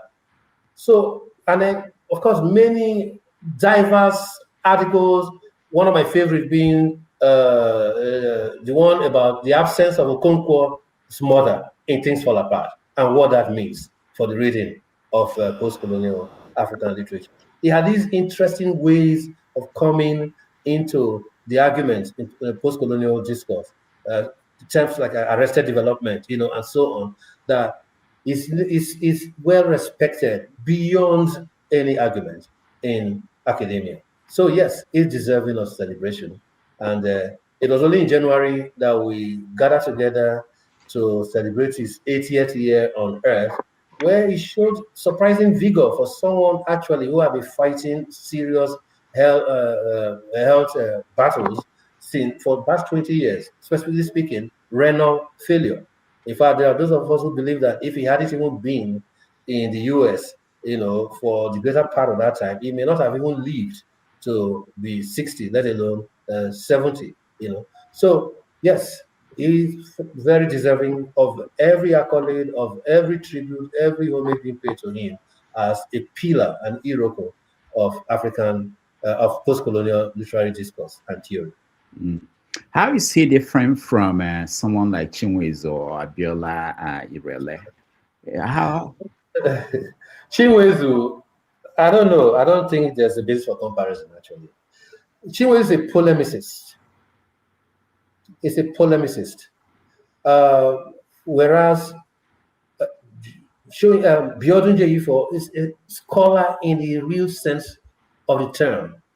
True scholarship, not just polemicism, not arguments for the sake of polarizing discourse and hoping by sheer rhetorical force to win, but going down to the nitty-gritty of the subject, good literature review, find out the angles, the places where the arguments are not yet being conducted or are still unsatisfactory, and helping us to clear away the woods, Say, for instance, I don't think I even need to even cite him. Some of the bigger battles in the 80s were between, and the 70s, were between Soyinka and Chinwezu. When Chinwezu dismissed, the so-called modernist quartet of Soyinka, poets, Soyinka, Okibo, J.P. Clark, and then to some extent, I think Okara too, as basically, not nativist enough. So his method, his ideology was, as it were, nativism. If you are showing some kind of essentialist, loyal to some essentialism, something that supposedly is essential to the African and not to any other human being, that distinguishes us as Africans, that you cannot find in any other ethnic or racial, quote unquote, group, then you are advancing African literature and culture. But if supposedly you betrayed any sympathies towards Western aesthetics, then you were more or less a sellout. You were in fact a native informant. That's the kind of argument you will get. And even when he wrote about women, in fact, he's accused of being some kind of, chauvinist, male chauvinist, that. So he's a polemicist, but Biodun Jeyifo was the core scholar who actually does the real intellectual labor. What about Abiola? As for Abiola Irele, I would say, yes, Abiola Irele belongs to that same school of core intellectual work that will pass the test, peer-reviewed work that can stand rigor, or scrutiny, anywhere. Just that they worked. I'm not going to say that I have done a comparison of both, but I do know that Biodun Jeyifo had immense respect for Abiola Irele, just as many others, had immense respect for him. I think he also did a tribute to him. I don't know what the occasion was, but this is something also documented. So they belong to the same tradition of genuine scholarly engagements with issues, with ideas, rather than just polemicizing. Are there young people doing that kind of work today? There are. The thing about scholarly work is that if you're not in the field, and if you're not reading the journals in their field where they publish their work, you wouldn't know. and it's not many. For instance, how many people know about Tejumola Olaniyan, who unfortunately, died, I think, was it 2 years ago or 3 years ago, began his career as a student at Ife, was actually a student of Biodun Jeyifo, and then did his PhD at Cornell, was occupying an endowed chair at the University of Wisconsin in Madison, how many people know about him? How many people know about Kunle George? And I can name a whole number of scholars like that people know. I know about Femi Taiwo, for instance, who was in the area of philosophy, So if you're not in the field, you wouldn't know. But there are people who are actually doing respectable intellectual work in their respective fields of the humanities, at least the one I'm familiar with, especially in the literature and culture society, side. So there are. So when you look at the literature scene today in Africa, or we zero it down to Nigeria, who is performing well? Who do you think their work will last for the next 10 years? Who are the new Achebe drinkers? Well, the obvious answer that everybody will know is that Chimamanda, Adichie, definitely, because first of all, her work has been so widely accepted and has entered the canon so early, So yes, her work will last. But it tends to always be the case that it is in fiction that people get the kind of attention that bring them to the reading public. People who are working in theater, for instance, people who do poetry, they are hardly known. They tend to labor more or less for the love of it, and then will be known almost like in a cult-like way by people who still read poetry or people who still go to the theater, And in these days of TikTok and Snapchat and instant videos and video messaging, content creation, we don't know how many people are actually going to the theater. But then Nollywood, if at least at the more formal way. But in terms of the good old literature, plays, novels, poems, there are writers working. You only need to see how many submissions come for the Nigerian Prize for Literature, sponsored by NLNG, and even those old Anna prizes for the different categories that people are writing. Some are still reading, but how much of it will last? We can't. How much of it is going to endure? How much of it will enter the canon? It's too early for us to say. You will have to wait for time. That's why I said you can safely mention Chimamanda simply because her work is universally known now and has entered, quote unquote, the canon very early. But not many people are going to have that luck, So, what do you think about Akweke Emeze? To be honest, I have not. I'm not yet familiar. Because when I came back, one of the things I had to grapple with was the fact that I had left academia. So I was no longer immediately connected to academia. And the need to also be up to date with what is happening. And then when I came back, the whole problems of relocation or trying to find my feet, even when I'm still trying to perfect my return to Nigeria, means that there's only so much I can do to follow all that is going on, So yes, I'm up to date to a certain extent, but I'm afraid not in the essay where I can do a kind of comparative analysis of who and who is doing work in these various genres and who is likely to go. And there's a way in which you also talk about it, where it can almost become like you're choosing who, to promote or to give a shout out to. But have you heard about Chigozie Obioma? Yes, definitely. That's a fisherman, right? Yeah. Yes. Okay, yes, all right. Now, let's take a look at your work, because you have been you've been producing, you've been out there a lot, but you won an award. Remind me with the oil lamp, yes. which what was that award? Is it the Anna Prize? Yeah, it's called the Anna Okara, Gabriel Okara Prize. I don't know if it's still being awarded that way. By the time I won it, it was the Anna Gabriel Okara Poetry Prize. Okay.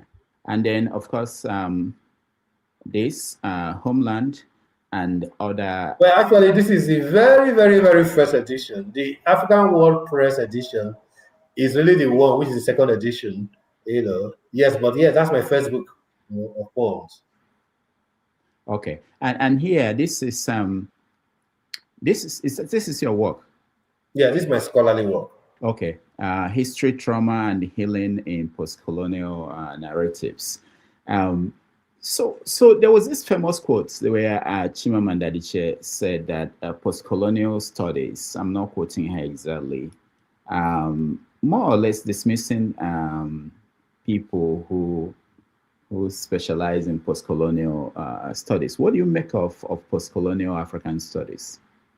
Well, first of all, I never saw that, and if I would like to see what she said and the context in which she said it. But I doubt that anybody could dismiss post-colonial studies. There must have been a special tangent, specific claim she was making. Post-colonial studies as a field is so important that I don't think she could dismiss it like that. But that said, it's a legitimate, valid, liberating field of study. Very exciting, actually. If you don't get into it, you might not know. Maybe for those who, from a distance, heard so much about the postmodernism, post-structuralism ideas that dominated literary theory and criticism, especially in the 80s, and who think that that must necessarily have also compromised post-colonial studies, they could think so. But we've just been talking about Biodun Jeyifo, for instance. And I also mentioned that some people might not be aware of the work of, say, someone like Tejumola Olani or Kunle George, Femi Taiwo, and we could go on and on. They are not the only ones. There's Mudimbe. I mean, I don't want to make this a listing of people, heavyweights in post-colonial studies. But this is a field that we have to remember was constituted by such seminal figures of the anti-colonial struggle and anti-imperialism as Frantz Fanon, as what's this person who wrote the Albert Membi, and then of people like this famous post-colonial, anti-colonial. Why we'll be talking for a long time. His work is usually very much. I will remember here as we talk as we go along. But then Edward Said, just to mention, some founding figures: Albert Memmi, Edward Said, Frantz Fanon. That's already giving you a very solid idea of the constitutive elements or founders of that discipline. How can that not be something that is relevant to us now? By the way, my scholarly work, which you just showed the cover of the book, owes its inspiration to Frantz Fanon of Black Skin, White Masks, which was his psychoanalysis of the colonial problem. That was the book with which he began his career as a theorist of domination, of colonialism and anti-imperialism. Then he ended his work with his most famous book, The Writer of the Earth. The closing chapter of that book is called Colonial Wars and Mental Disorders. So he brought an African interpretation and perspective to psychoanalysis. And in Black Skin, White Mask, he famously said that only a psychoanalytical approach to the Black problem can lay bare the anomalies of affect that are responsible for the structure of the complex.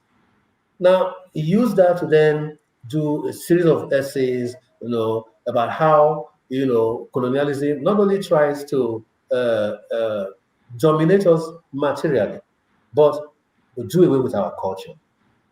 All right. Again, I don't know why the name is eluding me, because I cite him copiously, national culture in the context of the national liberation in my work. but I know I will remember him as we go along.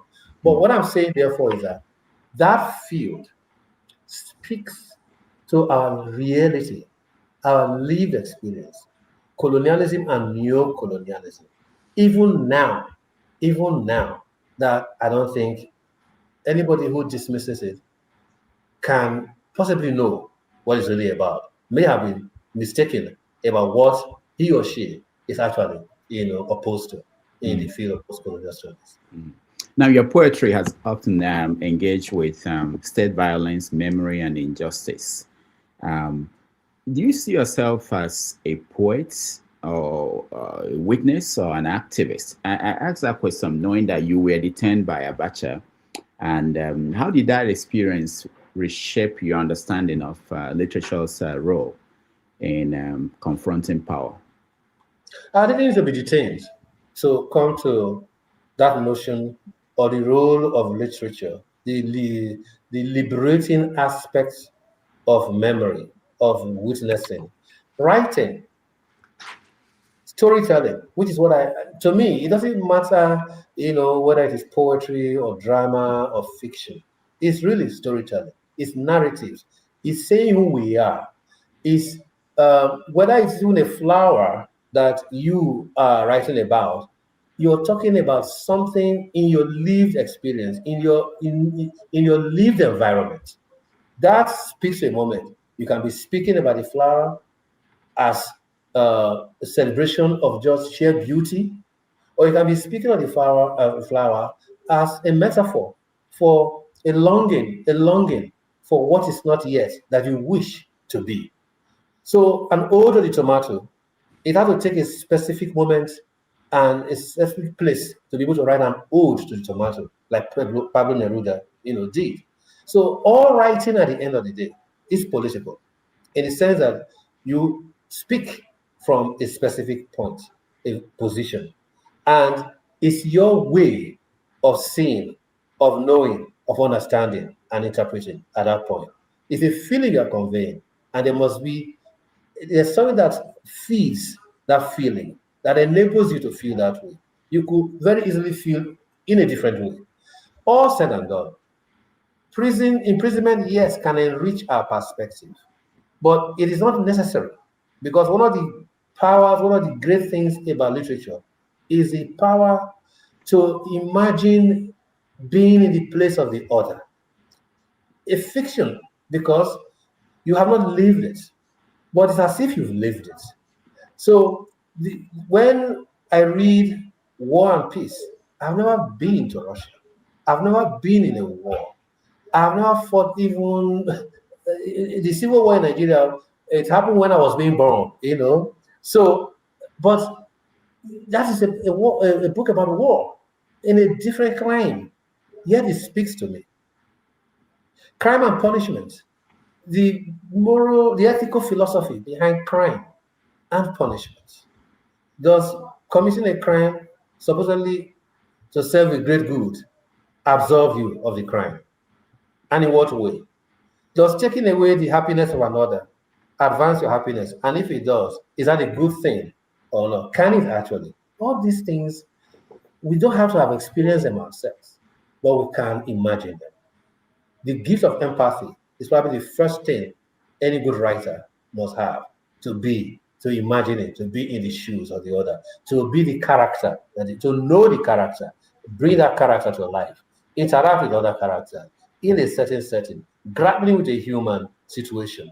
I think all of these, a writer can very well, come to realize to a more or less degree of success in writing about them, but without necessarily the experience or without necessarily experiencing, them.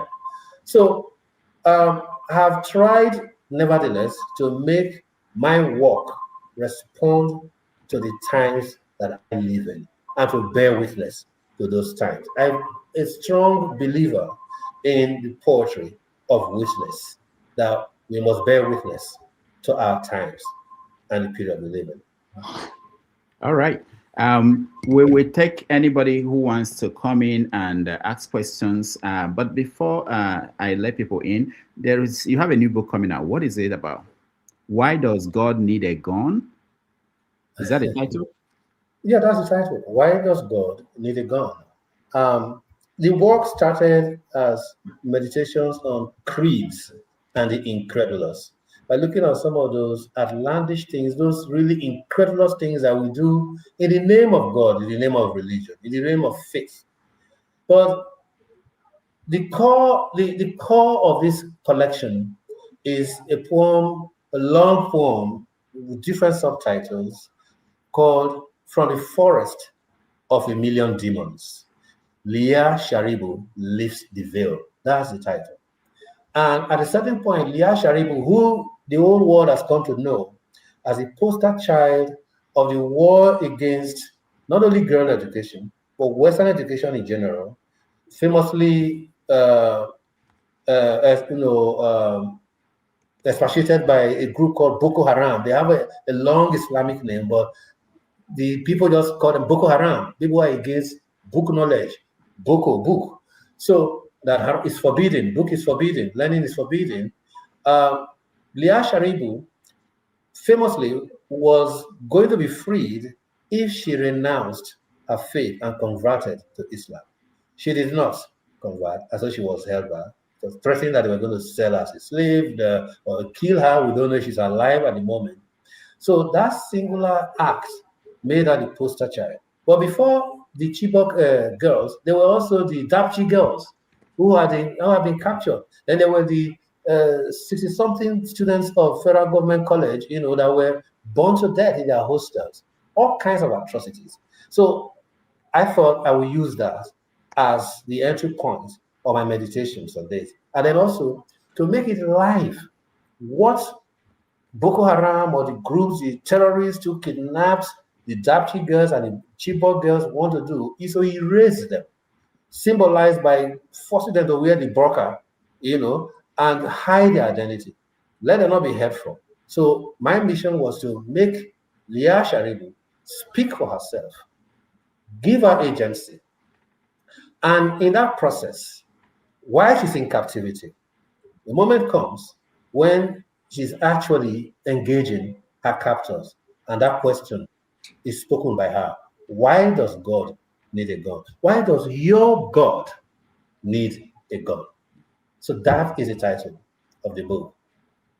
All right. I have a comment from your friend. He said I should tell you he couldn't come in, but I should read this for you. This is from Paikide. You know him? Paiki, of course. Who doesn't know Paiki? Now, he said Biodun Jeyifo. Roland. He said Biodun Jeyifo left Nigeria worse than he met it.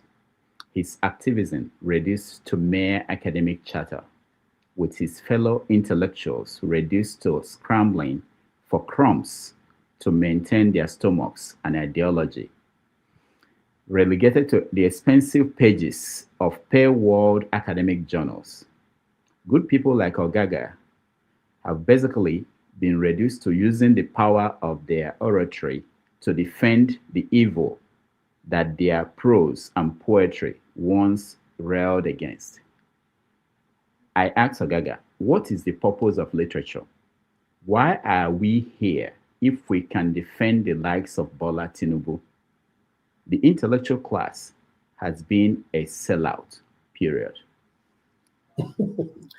It is not a new charge from Ikide. This is a recycled charge. I'm very familiar, with it. Oh, okay. You're familiar with this? Yeah. On the one hand, Ikide, as you know, is a very good reader, a perceptive reader. He loves literature. He knows what literature does. So that first part of the question, I don't need to answer it. The role of literature in society is fully aware of it. The question about being reduced to ineffectiveness, begging for crumbs or whatever it may be, that's also something that I think as a student of society, he knows that it is too quick a judgment. And as a matter of fact, it shouldn't be coming from someone like him. Look, ideas, when you labor in the realm of ideas, very often power has its way. It doesn't mean that the fact that your ideas have not won today means that you have been reduced to a tottering old fool or somebody who is just begging for crumbs. It doesn't. It's like, the idea, Ken Saro-Wiwa, when he led Mossad, no one could accuse him of not being actively opposed to the regime of the day that oppressed the minority of the Niger Delta. He internationalized that struggle, gave it a name, brought the conscience of the world to bear witness for it. He was murdered. Does that mean that Ken Saro-Wiwa's life was wasted? Is of no use? I mean, he was wasted together with 8 of his Ogoni compatriots. Well, so BJ was not assassinated. He lived. So you say, if he continues to do his work as an intellectual, he's writing for expensive pages that the people will not read. Even if he wrote for the newspaper, but you know that these are not the places where he wrote. So Ihide is not being honest if he says so. For a long time, BJ had maintained a presence in the pages of the newspapers, even as a student for sketch newspaper. He even had a pen name, Bamako Jaji. A lot of people do not know. Bamako Jaji, that was BJ. Then his days on the pages of the African Guardian. These are popular mediums now. These are not elite, expensive journals that the masses of the people cannot access. We're talking about African Guardian, The Guardian, then the Talakawa Liberation Courier, which he wrote both for The Guardian and The Nation. He collected a fat volume of his newspaper writings against the Predator Republic that was published by Carolina Academic Press and then published in Nigeria by Bookcraft. So I don't think it's honest or at least accurate on the part of Ihide to say academic scholars who's calling. They are not soldiers. They are not politicians in the sense of card-carrying members of parties running for office. We're all political beings, but so doing their work honestly, and you say because they are doing their work honestly and they have not got the change that they desire, they fought for, therefore they should be dismissed, they are irrelevant. They may very well, the idea may very well be the ideas that govern, who knows, 10 years hence, 50 years hence, 100 years hence. So, okay, for that reason too, shall we say those who advocated big ideas for society, but whichever came to be in their time, were a failure? If Moses did not make it to the promised land, are the Israelites not in the land that supposedly God said he had promised to them to take over from children he also created, who are also his children, to take over from them? But are they not there now? So I would say that Ihide, my good friend, should not allow our disappointment about the sheer slow pace of change in our country or in any society. Again, I go back to Achebe. Social change is slow and painful. We may not get the results we want or are fast enough or at the level we want them, but change is the only thing that is constant. So if you want to do an honest criticism of BJ, I would say, let him show me in his work a major contradiction where he became a sellout. Then we can engage with that. And with respect to me, again, I've said it. I've written in my position, I've articulated them, and I say, I believe in them. If I believe in change, and if you're a human being that doesn't grow, who stays ossified, who rides a high horse, and believes that the idea that you had yesterday is for now and tomorrow, almost like the doctrine of God that doesn't change yesterday, today, and tomorrow, then you are going to the realm of dogma. It means you can't change. But society is always changing. We are learning new things. We are dealing with complex situations where you have to make a decision. And the decision you are making is among, if you like, if you want to call it that way, they are all thieves. Well, they are all thieves. But one of those thieves is going to be the one who is in charge, who will actually make the decisions as to how much tax you pay, how you will pay it, whether your schools will be given priority or only the billionaire class will be given priority. They are small, at the end of the small decisions. But those decisions matter to us. And whether you like it or not, one of them is going to be, you either say, because of that, I am checking out. I am not going to vote at all. But whether you vote or not, somebody's going to emerge as president. And you will see pay tax. You will see be beholden to the state that he governs, that he presides over. So I've come to the view that I would rather be involved. Because in 1999, when we stood on our high horse and said, unless we have a sovereign national conference, this whole bullshit is going to continue. And then we turn our backs, stuck our fingers at our nostrils, turn our faces to the sky, and then those who were campaigning for 4 more years for Abacha came and dipped in the rot. And I don't want that anymore. I would rather be involved, even if it's seen to be wrong in my decision at the moment, but earnestly believe, because I've articulated my reasons for it, than to either be aloof, turn my back, or to claim that they are all the same. Therefore, don't deal with them. We must engage. That essentially is my question.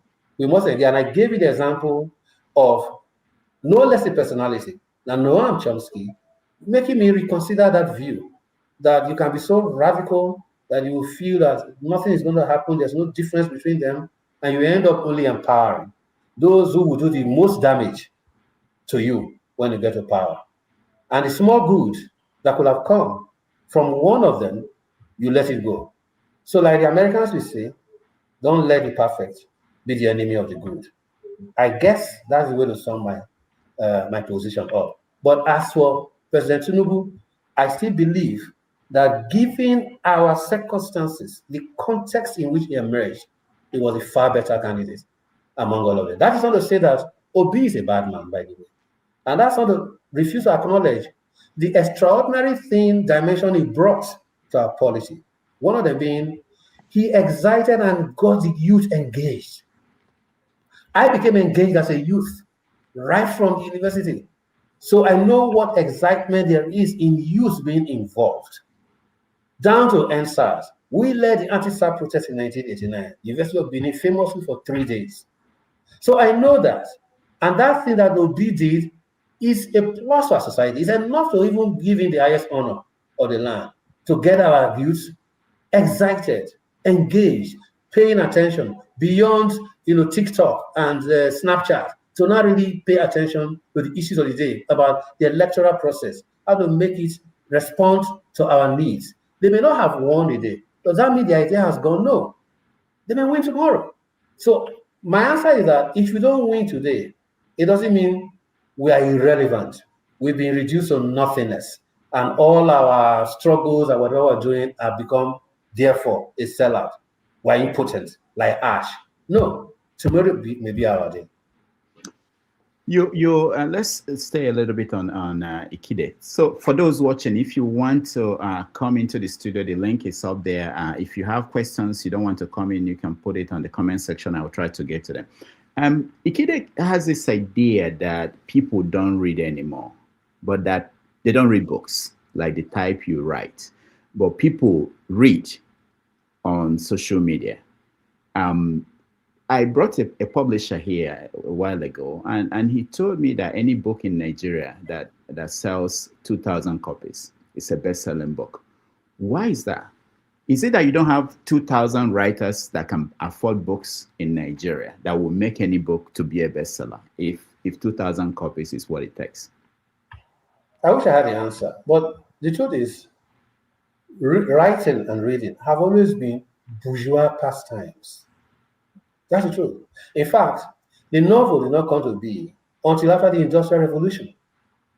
You needed that class of people who had leisure time, who are not engaged in the fields, who are not working when the sun is up, and then by the time they get home, they are so exhausted, put food on the table, mind the children, go to sleep, and wake up the next day to repeat the cycle of laboring in the fields.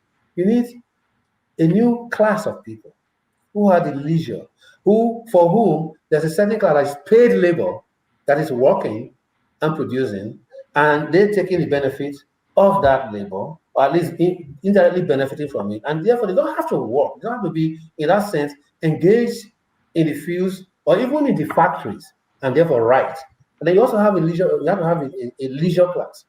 The rise of the university cadre, those who went to universities, studied the classics, even if they were British or rather English, they would write even in Latin, French, So just basically a literati which is not the masses. But Ogaga in the 80s, 70s, 80s, people were reading in Nigeria, but they're not reading now. I mean, Listen, I don't know where you went to, but we read Pesetas, we read but people are reading. Like you said, that even the kid admits that people are reading, but they're not reading the sort, or maybe the medium for the reading has changed, at least vastly, because it's still stories. Those stories, if they are being read on handheld devices, or they are reading Kindle versions, for instance, electronic version. Books these days are being published. And any publisher who is publishing today and does not bring an electronic version of your book out, don't publish with him. Don't publish with him. Every publisher that is serious must today have an electronic version of your work. It doesn't matter what genre. So he admits himself that people are reading.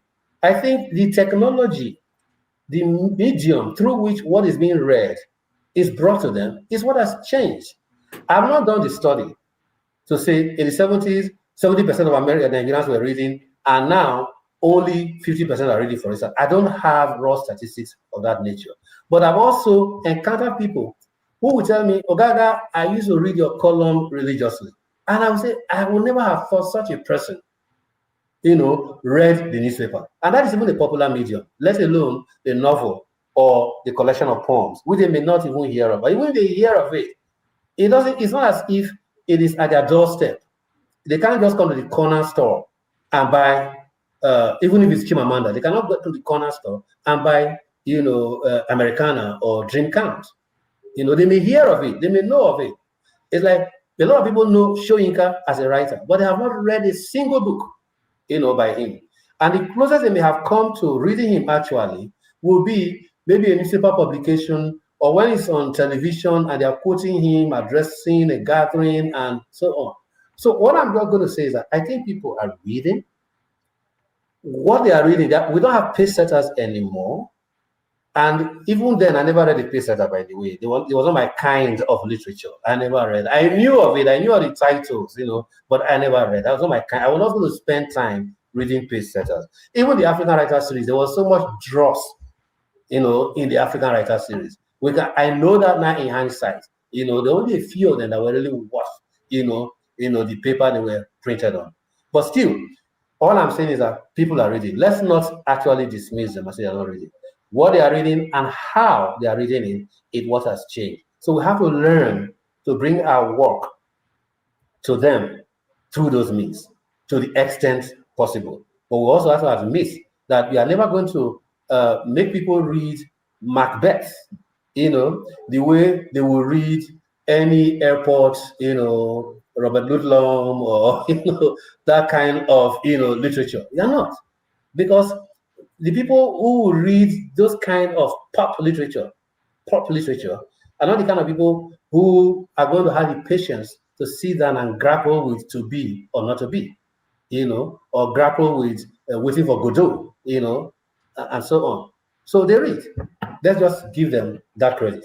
All right. Thank you so much. Let's give a chance to Oti. Welcome to the show. We can hear you, Oti.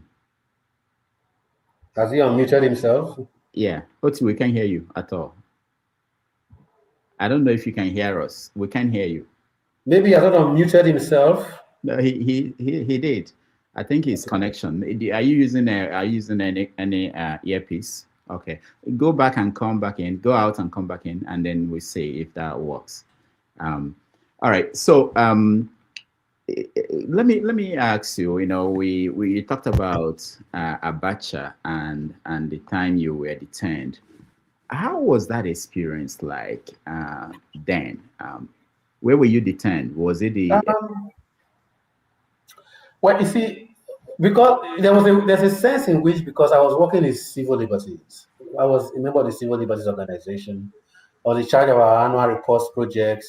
I was coordinating our work at the African Commission, and I was now and then doing pro bono, cases, So there's a sense in which one felt, and because of those reporting about the experiences of people who have been detained, of course, that famously, one of the ways in which the CLO emblazoned its name into the minds of Nigerians was through the Itaoko report, when that island, off the Atlantic coast, where they were detaining people without trial.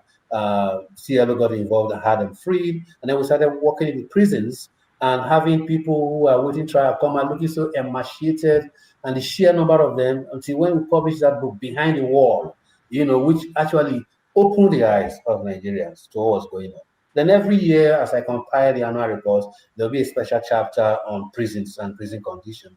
So the sense in which one was already familiar with what to expect, was a kind of conditioned to what to expect. But happily, I have to say, I would say I did not have the worst experience, but still it's not a good experience. I was arrested at not at the semi border, we had actually crossed the semi border. At that time, some of us could not travel to the airport, so we had to go use the underground route, get out of Nigeria to a neighboring country, fly out, then come back in that way. I had managed to pass all the checkpoints until one last one before Badagry, before Abara, before we enter Lagos, so to speak. It was a joint checkpoint. All the security agencies were there. Surprisingly enough, it was not even the SSS that arrested me there. It was the NDLEA.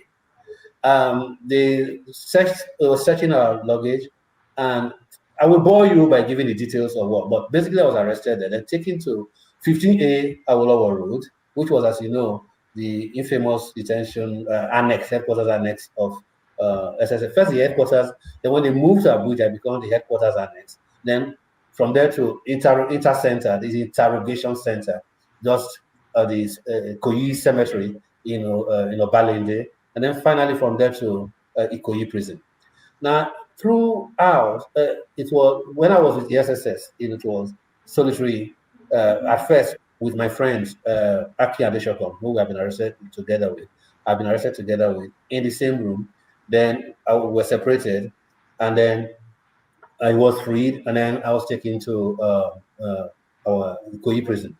So the experience was bad, but I have to say, because of the interest of the campaigns around all the people who were detained, political prisoners, being somebody who worked in human rights, being somebody who was automatically a prisoner of conscience, Amnesty, PEN International, I think we're giving honorary awards, making me a member of PEN, US, Canada, Germany. So there was a lot of attention. And because of that, I did not suffer what I would call brutalization in terms of physical torture, but in terms of the isolation, in terms of not being able to communicate with others, and then not being tried. And the inter center was really bad. Then Ikoyi prison, I wasn't in the cell for condemned prisoners, so that helps a bit, but we were cramped in the room where we were. We were awaiting trial, persons. So in general, because of the attention outside on my case and fellow pro-democracy and human rights campaigners, and in fact, I have to say, I didn't fall into the hands of the DMI, Directorate of Military Intelligence. Maybe that helps. But I remember that my experiences in a way mirror those of Babafemi Ojudu, who we crossed paths at 15 Awolowo Road, at some point. But so in general, I survived it. I've actually done my memoirs more than halfway. I had to say that at this point, I'm very close to having to bring it out, because when I saw Babafemi Ojudu's memoirs the other day, I said, okay, it's about time I also completed mine. Excerpts from it have actually been published in the Prison Writing from Africa that was edited by Jack Mapanje, New Writing for Africa, Granta, the British Council, and then the online journal, African Writer. So I think it's about time I brought out my own story so that it will be there for everybody, to read. All right, thank you, Ogaga. Let's go to Oti. Oti, try again. Welcome to the show. Unmute yourself. Oti, go ahead. We still can't hear you. Let's go to Janaba. Janaba, you're next. Good afternoon from here, Dr. Rudy and Dr. Ogaga. I think I pronounced it well. I heard you during the interview with Dr. Damages that more or less you endorse Tinubu for the 2023 election, and we're having an election coming on again soon. And your stand is based that we fought for democracy and all of that.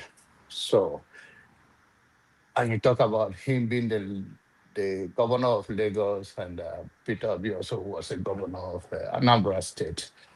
Among all these candidates are inspired to run now, which of them will you endorse for 2027? I think we kind of answered it. Let me just put some things out there just to clarify. When I returned to Nigeria in 2014, I was driven by the sole notion that I cannot continue to turn my back on being an active participant in the political process, the way we did in 1999, and then ceded the terrain to those who were actually fighting for 4 more years for Abacha, that we had to be involved. Simply put, if we say there are no good people in government, then good people must participate, try to get into government. So, and then the question was, how do I do it? After we formed the Democratic Alternative with the leadership of the late Alao Akabasha, I couldn't get far because we had no money. The question becomes, how do you do it? If we're going to participate in the bourgeois democratic process, you have to go through a party that can actually get you there. It's inescapable unless you just want to participate as a fringe party, to like a kind of green party, but a green party can only work in a certain parliamentary system where within your own local unit, if you win, you get a seat in parliament. But to get a seat in parliament here, the cost of it and the structure of our presidential system makes it harder for you. So I thought the only way was to find a party where at least I have some people who I recognize from the pro-democracy movement, the likes of Tinubu himself, the likes of the former presidents of the National Association of Nigerian Students, where Bamidele were Uniben together, Benga Olaipo was PRO of NANS, and people like former governor of Ekiti State, Kayode Fayemi, then the likes of Rauf Aregbesola, and on and on and on. I say, these are people I know. These are people who used to be in the same room, or at least were involved in the same struggle with. And there were many more like them. Even the former secretary of CLO and former president of NANS, Iman Iziazu, who unfortunately, died. But Ima Eziazu, we're not only the student members together, we were in the CLO together, was also in the APC. So I joined APC. So basically, I joined APC. Having joined APC, I'm a member of APC. So if I speak in favor of Tinubu, know where I'm coming from. I do not want to look as if I'm hiding that or keeping that from people. Full disclosure, I'm a member of APC and I've written about this. But beyond that is that I've also given my grounds for what I believe that among those who at least we know now, we know, for instance, that Tinubu will be a candidate. Who else is going to be a candidate? We don't know for sure, not even in the ADC. Only a few days ago, it was reported that the Niger Delta politicians or leaders and stakeholders have endorsed Amechi. And then the next moment, we saw that no, nothing like that had happened. We know that Obi is in ADC. We know that Atiku is in ADC. Who is going to emerge? We don't know. But whoever emerges, if it becomes a question for me at the end of the day, what they will do differently, I will have to be convinced that any of them, either as a party or as a candidate, has brought out a program that will be better than anything that Tinubu has done or can still do before I can change my mind. But as we speak, I don't think I have that program. I have that program yet. And as I was telling Rudolph, if you were paying attention then, if you are already logged on then, that I have had occasion at least twice to speak about this phenomenon of opposition to APC. And I know that the calling card of ADC is that Nigerians are suffering as a result of the policies of Tinubu. And I say, yes, nobody can argue that. There's suffering in the land, there's hunger in the land. But what has caused it? What has caused it is the twin policies of removal of subsidies from petroleum products and the floating of the naira rather than artificially propping it up. Even using ways and means, as we now know, that is printing money, literally printing money to prop the naira up, which is a sure route, a one-way route to endemic inflation, the type that you cannot recover from probably in a decade or 2 decades. So what will they do differently? Does that, meanwhile, mind you, Atiku and Obi had actually said they will remove subsidy. So if they were going to remove subsidy, now the current president has removed it. And this is the inevitable result. What are you going to do differently? We need to know that. And if you can articulate that, and then also not artificially prop up the Naira and get our economy producing, if you show us our program, and it is objectively, genuinely better than anything through an objective evaluation of what Tinubu has done or can do, then there's a basis for conversation. I might review my position, but as we speak, I have not seen it, and I don't think we're likely to see it, because if that program is there, it shouldn't be waiting till the eve of election before it comes out. All right, thank you. Let's go to Oti again and see if we can hear him. Oti. No, you are muted. Unmute yourself. I wonder what is wrong on his end. Okay, Oti, today is not your day. KJ. Right, I think you can hear me now. I'm using the phone. Yeah. Right. Okay. Good evening, everyone. Right. Let me start with right. You talked about the colonial studies, right? That was yes, what you discussed. Postcolonial studies. Yeah. So I just want to know, is it correct to say it's a subfield of humanities? The humanities, I mean, it's a field. Is it humanities? Yeah, it's right. in the humanities. So I'm just trying to understand what's now, because those anybody who is not, if like a member of the colonized peoples, an European, a Westerner, how would is colonial studies is something that can interest them? Do they have any role to play in that? Absolutely. In fact, what? Mm-hmm. Yeah, absolutely. Because every time you're talking about oppression, there's the oppressed and there's the oppressor. Okay. So and you can't adequately address the question if you're not addressing both the oppressor and the oppressed. It's like when Achebe was when this language of African writing, was really on, and it was like you had to have a stance. I remember one of the things Achebe said was that he needs to write in a language that addresses even the colonizer, which makes sense. Right. It also reminds me of the stance we had in the 80s when I was a member of a group called Women in Nigeria, WIN, who is a feminist group. I'm a feminist. And the idea was that what would men be doing in a feminist movement? But precisely, if men are the chief oppressors of women, if woman is the primal order to man, because that's the primal order. Every ordering starts with woman. Even if you take the so-called Genesis story, it is Adam and Eve. And Adam automatically is saying, the woman you gave to me, gave me to eat, and, shifting blame on the woman. So woman, difference. The moment that's the primal difference that humanity had to grapple with. So you have to address man if you're going to successfully address the problems of the oppression of women as a feminist, male or female. So it's the same thing. The oppressor has to be addressed. And if you recall the preface of Jean-Paul Sartre to The Wretched of the Earth, that's precisely the point he was making, that Europeans are to examine themselves. They have to know that they are collaborators in the colonization, the misery, the domination, the atrocities that take place in the colonies. But because they are in the metropolis, they are not seeing how people are being battered in the streets. They are not seeing how people are being reduced to subhuman, deprived of the right to govern themselves. But they are taking the benefits of what comes from colonialism. So you have to make them understand that they are complicit in it, so that they can also put pressure on their governments, on those who believe in the theory of colonialism and imperialism and neocolonialism to end it.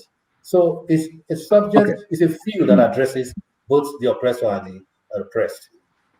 Okay, that makes sense to me. Sorry, let me just have another, Okay, you are an APC politician, is that correct? Yeah, I said I'm a member of APC, that's what I said. I see, okay. All right, so so that makes sense to me now, in the sense that we can't understand you to be, to be speaking the truth, telling the truth here. You're just talking as a politician, you're not, a truth speaker, as an academic, as a scholar, for example. Is that correct? No, it's not correct. In the sense that not every scholar is speaking the truth either. No. So what I mean is, let me address it. I understood your question. What I'm trying to say is this: you can't say just because someone is a scholar automatically he speaks the truth. You can't say because someone is a politician. No. Hold on. But as a scholar, I think. Oti, hold on. This is our guest, so he's not being interrogated. So if you I don't mind. I know you're a lawyer. So, but what I want to say, not just because of him, other people. If you ask a question, you expect a comment from him. Let him give you the comment, and you can follow up. Don't stop him as if you are interrogating him. I don't like that courtroom performances. All right, go ahead, Oti. So what I'm trying to say is that let's not give those assumptions. I don't want anybody to assume that automatically speaks the truth. And I don't want to assume any other person automatically speaks the truth. I have to look at the specific claim they have made. I have to look at the specific argument they have made. That is then evaluate it. Look at the facts on which they have based their argument. If it is not correct, if the premise is wrong, then I point that out. But I cannot just say a priori that, oh, he's a politician, therefore he's a liar. They are good politicians. I can point out one for you. In the United States, for instance, there's a fellow called Bernie Sanders. He's a good politician. He speaks the truth, I think, most of the time. I'm not in his party. I've not met him in person. But when I relate what he says to the reality I know of America, I think he's speaking the truth. So for every position, every claim, there's a truth lurking somewhere there. That's what we have to try to find. And that's why when the answer I gave earlier on was that in terms of who to vote for in 2027, it's not just a matter of because I'm APC. So that everything I say now is a lie. It's not the truth. But whoever is going to emerge, we have to look at whatever program, policies they have, and then examine that policy against the policy that the current President Bola Ahmed Tinubu has.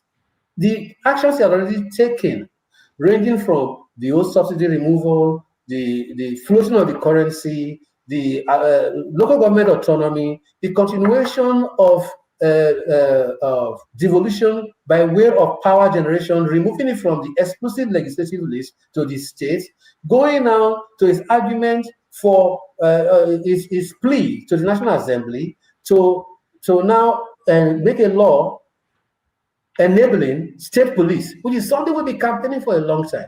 All these are things that are facts, that are things he's doing.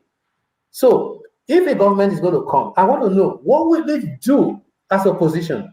If they give me a program that promises to do better and on an objective basis, I can see that, yes, it will do better, then of course, you can come back to me and say, why am I not agreeing, changing my mind to follow this more persuasive, coherent, believable, and actionable program?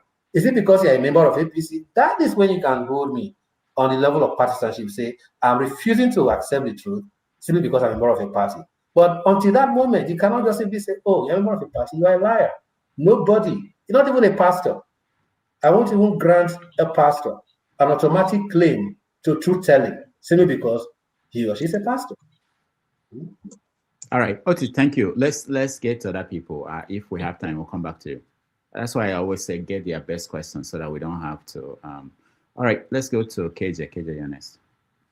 Okay, thank you so much, Dr. Rudolph, again for bringing a very wonderful guest for us. Dr. Ogaga, I want to appreciate you. I have listened so very much to what you've said, and I've tried to follow your the trend of thought which you are putting forward. I must also confess that I totally agree with you to a large extent. My first degree is on theater arts, and the second one is on media arts. So I agree with your trend. In fact, I see you. I know I read some of your writings when I was growing up. I see you as one of those, the real hand we needed, you know, in the subjects that we taught, I mean, on trying to mold the society, our understanding, our mentality, and pointing the way forward to which is what the literary work is all about. I also kind of lean towards again what Pa Ikide has said. Pa Ikide I also know, and I want to ask you this, and why I'm just touching on all this is just to glean to the point where I'm going now. We used to think that when our work is reviewed or when we publish, we are pointing the society. Look, like some of Wole Soyinka's works, and that's why I said I tend to agree with Pastor Ikide, Pastor Ikide. We are pointing, we are like the mirror, we are showing you where it should and where things are not getting right and all that. And if our work, your work, which is quite, you know, elaborate, is not able to move, that's where I'm going to pass by Ikide's question. It's not able to move the ordinary or the people who are consuming it to a point where there can be a change. We read the likes of Olarotunmi, the likes of Wole Soyinka, and all that time, those people in that grade. And yet we see ourselves where we are now, not even able to appreciate who should be a right person to rule our communities or to run government or to be in positions of the judiciary and all that. Do you think, that's my question, that the literary work that we have engaged in? Thank you very much. Yeah, thank you very much. You think that the literary work that you have spent your life in, and many of us have spent our life trying to bring to the fore, has been able to achieve its purpose? Yeah, well, what is the purpose of a literary work? That's what I'm saying. Work is not, the purpose of a literary work is not like, even as a manifesto. Not even the Communist Manifesto brought a revolution to be. The Karl Marx and Engels' the Communist Manifesto bring about a revolution? No. It requires people actually being moved, organizing people, forming revolutionary vanguards, a group of people together, or Castro and Che Guevara and the group, actually coming out. They may be moved by the ideas, inspired by the ideas, but the ideas themselves, as expressed in the Communist Manifesto, or any number of the writings of Marx and Engels and the communists or the Marxists, the ideas themselves did not cause a revolution. It takes active participation. So the same thing with the literary work, and which in the first place, the literary work is not even holding itself out as a revolutionary tract, a guide to action. Not even the Record of the Earth has achieved that status. You may read it to be informed, to be clearer about your oppression, about your condition, and about what you might be able to do about it. But left on its own, it cannot do the work. As a matter of fact, that is just only an aspect of the participation of Frantz Fanon in the Algerian Revolution. The writing part, the theorizing part, the clarification part. It's like you go to church and the pastor preaches a sermon. The sermon itself is not going to bring about the change. It is the active, intentional doing of what needs to be done and the coming together of similarly minded persons who believe that they have to form a group to agitate, to canvass for, to contest the space of power that will bring about the change. So I've said in writings before that every writer has to be involved. And Ngugi wa Thiong'o are a perfect example of that on the African continent, whose so many books, Writers in Power, Battle of a Pen, and so on. You can't be more revolutionary than Ngugi wa Thiong'o, God rest his soul, the ancestors now. Never also left it to the idea that one book or any number of books is going to bring about a revolution. The trouble, however, is that we will never know how many people have been influenced. We will never know. I just mentioned earlier that reading the thoughts of Noam Chomsky about how he had his nose to vote for Bill Clinton, to explain that it is wrong for people to always think that there's no difference between the Democrats and Republicans and therefore not participate. Because there is some difference. It may not be major. Noam Chomsky, as you know famously, is an anarchist. Anarchists don't even believe in government. They believe in self-governance. But yet he voted for Clinton. He had enough reason to vote for Clinton. that however minor you might think that change is, it matters to some people's lives. So that is exactly what I'm saying. You must take action. No writing, however revolutionary, however burning with Marxist, incendiary force, is going to change until people organize, influenced, motivated, driven by the ideas, then organize people to move into a movement. That's what we call them, a movement, to move towards that change. That is the only time. So we can't say literature fails because it's not achieving the goal of immediate change in the society. It can't do that. That's not his role. Thank you. All right, thank you, KJ. Let's go to Imperial Apologist. Sorry, I don't have any major question for you. Just I just wanted to know what aspect of literary writing you do, and I wasn't here at the beginning, and what kind of works you have published. That's basically why I'm here. Well, I have mostly poetry. I'm a poet, mostly. I've published 5 books of poetry, and the 6th one is coming out this very month. I've also published scholarly work, which was my dissertation at Cornell University, which is what is being displayed now, History, Trauma, and Healing, Postcolonial Narratives, published by Palgrave Macmillan, New York. Then I also do newspaper writing. I've written a column, I've written for the newspapers ever since I was a law student at the University of Benin. So those are my main areas. I would say the essay, poetry, and scholarly work. So I would say those are the 3 genres in which I write. Okay, that's all. All right, thank you. Let's go to CM. Okay, thank you, Rudolph. Good evening from here.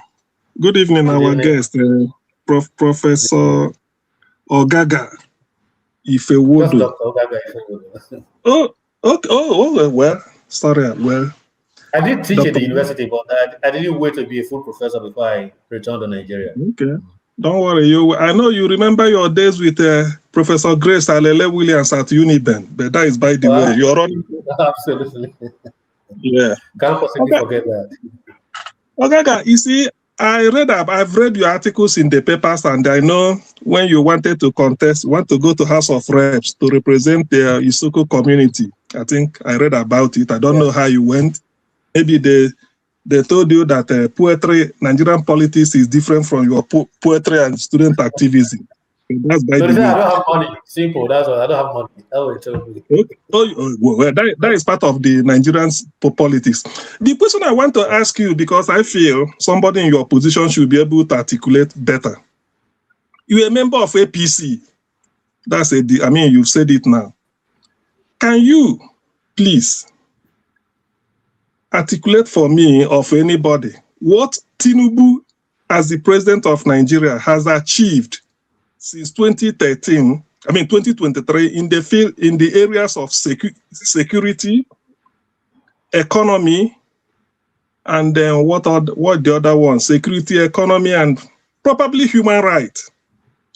Given the fact that from where he met the situation and what he has been able to do to make, to leave an impression on the life of everyday Nigerian in this area, security, economy. I think the other one should be human rights also. I can't be something like that. So if you can help us. Okay. Human rights is easy because ever since 1999, when we returned to civilian governance, that big problem of violation of human rights has mostly receded. That does not mean there have been no violations of human rights. That's not the point I'm making. And people will probably point to NSARS as probably the big moment when rights were violated. But compared to when we were under the military and we were in the human rights and pro-democracy movement, when we had decrees that prevented or challenging any action done, prevented detention decrees and so on, we don't have that. So automatically the terrain for human rights is vastly improved. And I would say that's what will depend on Tinubu alone. It's just by the sheer change from military dictatorship to civilian governance and the fact that our constitution, to whatever extent, you are able to at least implement it, and there's no decree prohibiting the review of any action of government. You will also know that only recently now, the former governor of the central bank, Emefiele, was released. Why? Because the court said you cannot hold somebody in preventive detention without bringing charges forever. So there has to be an end to obfuscation, and it's released. That is the beauty of democracy. Now, there may be instances where they say, oh, so person has been detained without charge. You can bring those instances up and review them one by one. But in general, in terms of the climate, I think we're in a better period. Then, what he has achieved in the economy. I don't know when you joined us, but I've actually more or less covered that ground when I was bringing out the grounds for my still standing by him, not only as a member of APC, but as somebody who has good reason, who has laid out those reasons before why I supported him. I wrote a series of articles on why I supported him, so my position is very clear. Then between then and now, the things he has done, I said the one thing that people rake him over the coals for is that there's suffering, there's hunger, and nobody can deny that. But what caused it is what he did by removing subsidy on oil products and then floated the naira so that we will no longer be artificially propping up the value of the naira, up to the point of what they call in euphemism, Ways and Means Committee, which simply means printing money to support the naira. And you know, when you start doing that, that is the beginning of the end of your economy. We have come, and because he did these two things, one, there's some stability around the currency. Investors can plan and make long-term plans, knowing that first of all, they can access foreign currency, and two, the value is not artificially propped up. So there's certainty there. And you can see, I'm not in government, so I can't give you official figures. But from what we read in the press, there's a higher inflow of forex. There's a higher confidence in the Nigerian economy, more direct investment in the Nigerian economy. That's only one part. Then the other part is that the removal of the oil subsidy has meant that massive amounts of money that are being used to subsidize petrol prices, diesel and other petroleum products. So that we were happily going to the pump and paying 120, 190, for a liter. Now it's in the neighborhood of 900, 800, 900. Yes, but then all that money has been freed. And because we are now refining more in Nigeria, thankfully, because of Dangote's refinery, the pressure on the dollar has reduced to a large extent.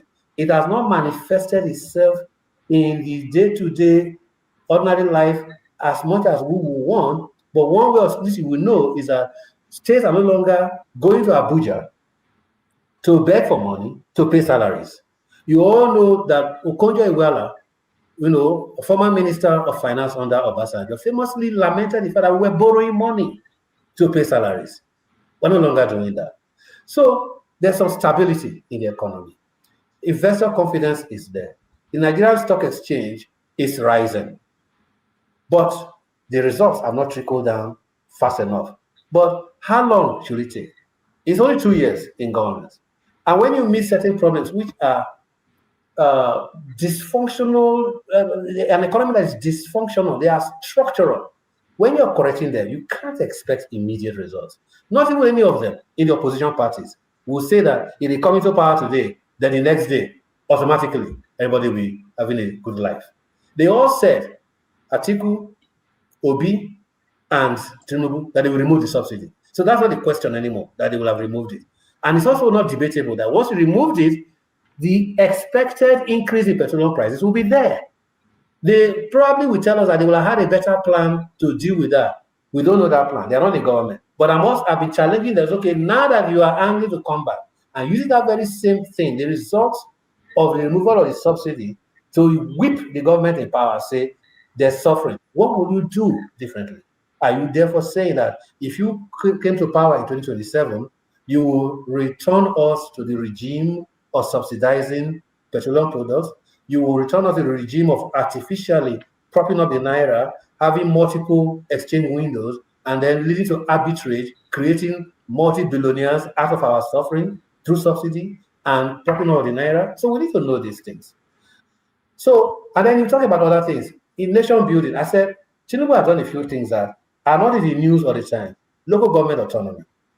The local government is the third tier of governance. That is what closest to the people.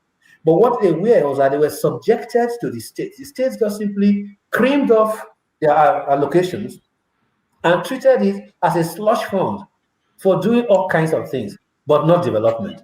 Now, local government autonomy, by a daring act of even going to the Supreme Court, has been instituted on Tinubu. It's our business now to hold the local government chairmen, their feet to the fire, and make them accountable. Same thing for the vast amounts of money that the state governments are not getting because of the increased inflow into the federation account. We should hold them, their feet to the fire. So those are some of the things that Tinubu has done within the short space of 2 years. Now, I've said it, I don't know if you had logged on or you have joined us then, that I'm dying to know what the opposition will do differently. Security. This is a problem that cannot be tackled by any one government. Nowhere where this Islamic terrorist activity is going on has it been possible for one state to tackle it alone. We have a police, one central police, that's trying to police the whole nation.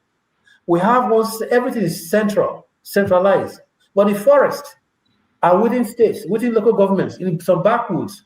So you now understand the two things that Tinubu has, which I actually haven't mentioned, forest rangers that have now been constituted, who will police our forests and actually be armed, not just club-wielding forest rangers, armed forest rangers, currently undergoing training as part of the way, to meet the insurgency and the hiding places of the terrorists in the forest. And now the question of state police, which he is asking the National Assembly to expedite action on to bring about. So that is that. Then, of course, the collaboration with the US. People say that Tinubu was forced into it because Donald Trump, in his usual way, mostly for himself, the interest of self-interest and for America, but still, claiming to be the hero of Christianity, whereas the man is not a Christian, said he was going to bomb the hell out of terrorists in Nigeria and more or less gave an ultimatum. But to whatever extent, conversations started, dialogue started, and there's a cooperation between the United States and Nigeria as we speak towards a more effective way of dealing with the terrorist threat in Nigeria. But these are some of the things. I am not in government. I'm not privy to official information, so I cannot give you any answers beyond what I know is in the public and my own evaluation of that. All right. Thank you, CM. Let's go to NDDC. Sorry, Rudolph. Just to clear a bit of something. Obi said, in terms of subsidy, that he will remove the corruption to know what is actually being subsidized. Obi mentioned that. He said there's corruption in the system. You have to take away the corruption first to know what you are subsidizing. Then on security, on security, Ogaga, we would like you to take this home. If you are the commander-in-chief like Tinubu and your national security advisor is arming terrorists or bandits and calling them vigilante, what will you do? Because that goes to the heart of security. The problem Tinubu is having. I will sack him and try him. Yeah, thank you. But at least I remember. I'm asking a rhetorical question. You haven't said that his national security advisor is doing so. His national security advisor is Ribadu. You have not said he is doing so. But I'm saying if there's a national security advisor who does that, I will sack him from the president and I will try him. He did. He admitted. He said when he was confronted that what happened in Ilori. Yeah, Ribadu said that they are vigilante. He was the person. He said he admitted giving them arms that they are vigilante or so. Wait. Hold on a moment. Vigilantes is a different thing. Like auxiliary, local policing efforts in the absence of state police that work with those who are on the side of the government against terrorists. So if they arm them, because even the vigilantes have always been begging to be armed, that their work is hampered by the fact that they are not armed. Now, I don't know I don't know that he actually said we armed vigilantes to work with terrorists. No, it was when the thing came to light. It was when the thing came to light. He now said, no, they are not terrorists, that they are vigilantes, because the government of Kwara State said these are the bandits, the terrorists causing mayhem, that they were given the arms by the NSA. So when Ribadu was confronted, he said, no, they are vigilante or something like that, denying it.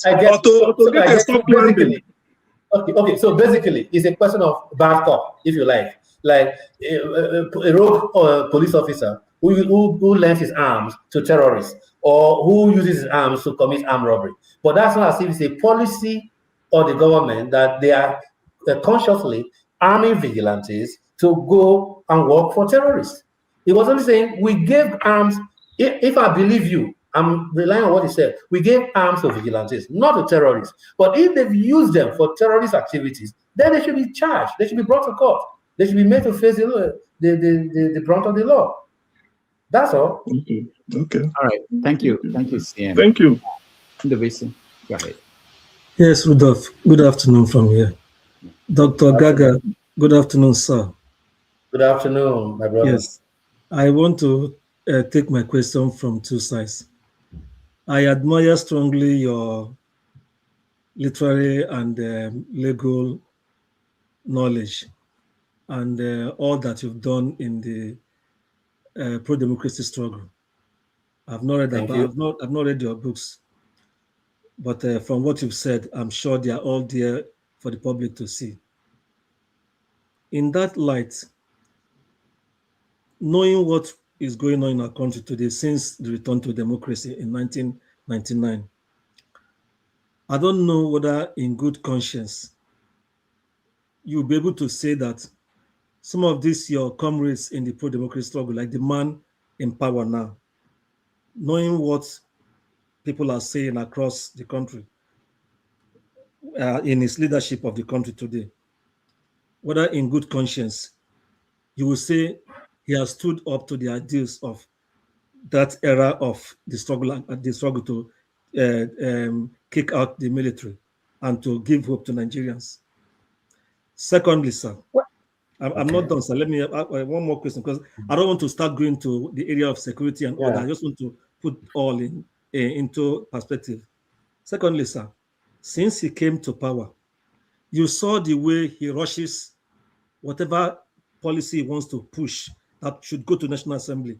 You saw the way he rushes them and gets them across with his men at the National Assembly.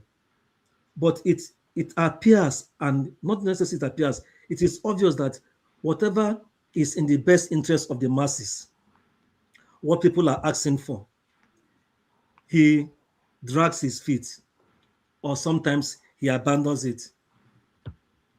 He doesn't, he appears to, he's now on the throne. He appears to jettison those things he used to say then, that Nigeria should be restructured. He talks about it strongly, even as a governor of Lagos State. Now he's in power. There are some things he could push through for true federalism.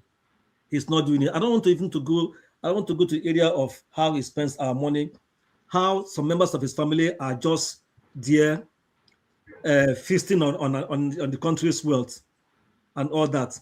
For somebody who you support, because I'm sure you still support him, are you not concerned, and in true conscience, are you going to say he's doing well? Thank you. Thank you very much. Again, I think I've covered this ground before, and I don't know at what point you joined us. I joined from the beginning. No, but I've covered these grounds when I was when it was just between me and the host Rudolph, and then when I was responding to Ikide's question, and then when I was responding to was it a KJ? You know, so I've actually covered the ground quite a bit. However, I don't mind repeating myself. Here is a thing. Governance is a different kettle of fish from activism. I've learned it myself, even without having got to power, just by merely participating in the electoral process. That I wanted to represent my federal constituency, the Isoko people, at the House of Reps. I've learned it, that governance and activism are two different things.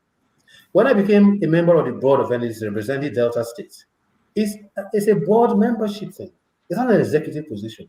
But if I tell you what people expected of me, just a board membership, just to meet 4 times a year, to review policy, do oversight, then inspect projects, what people were expecting of me, you will be shocked.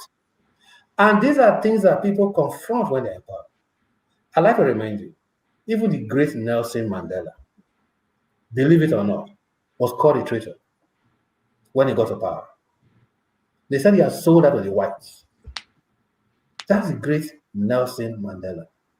And you have to admit that you have to learn to make the transition from being a liberation fighter to being a governor, a president of a whole country. So there are things we promise or there are things we do as activists that because we're activists, we're not immediately seeking power. We're just articulating that which is for the public good, the general good, the kind of things we did in the pro-democracy movement, which is why we were not ready in 1999 when the time had come for power to be taken. We had done all the work, we had fought the battles, we had gone to prison and come back, some had died. But when it came to the time of power, we were not ready. And those who knew the game of power then took over, even though they were the ones fighting for 4 more years, many of them at any rate, for Abacha. So what am I trying to say here? In every activist movement, you have what I would call the aspirational goals: good society, rule of law, equality, gender equality, good rules, health insurance, social security. Those are aspirational. When you become president, it does not mean automatically you can press a button and all those things will happen. You are going to make them come to be within the constraints of the resources you have available. And not only that, the clashing claims by the various groups, societies, interests. You have to find a way to do all of that. Meanwhile, the resources are limited. So when they don't deliver immediately on some of those results, we'll automatically say, oh, they have failed. But if you notice, if you study all of them, even the most progressive, none of them is ever able to implement maximally what they promised. What you want to then know is that, are they actually doing enough to do what they said they would do? So to answer the question, to go back to what I've recited earlier, Tinubu said, I will do X, Y, Z. So the question you should be asking is that, he said he will do this and do that. He hasn't done it. Then we know where he is at the moment. So in the absence of specific questions as to what he said he would do and he has not done, or what he has now done, but which is producing a wrong result, then there's no way to just keep going rhetorically.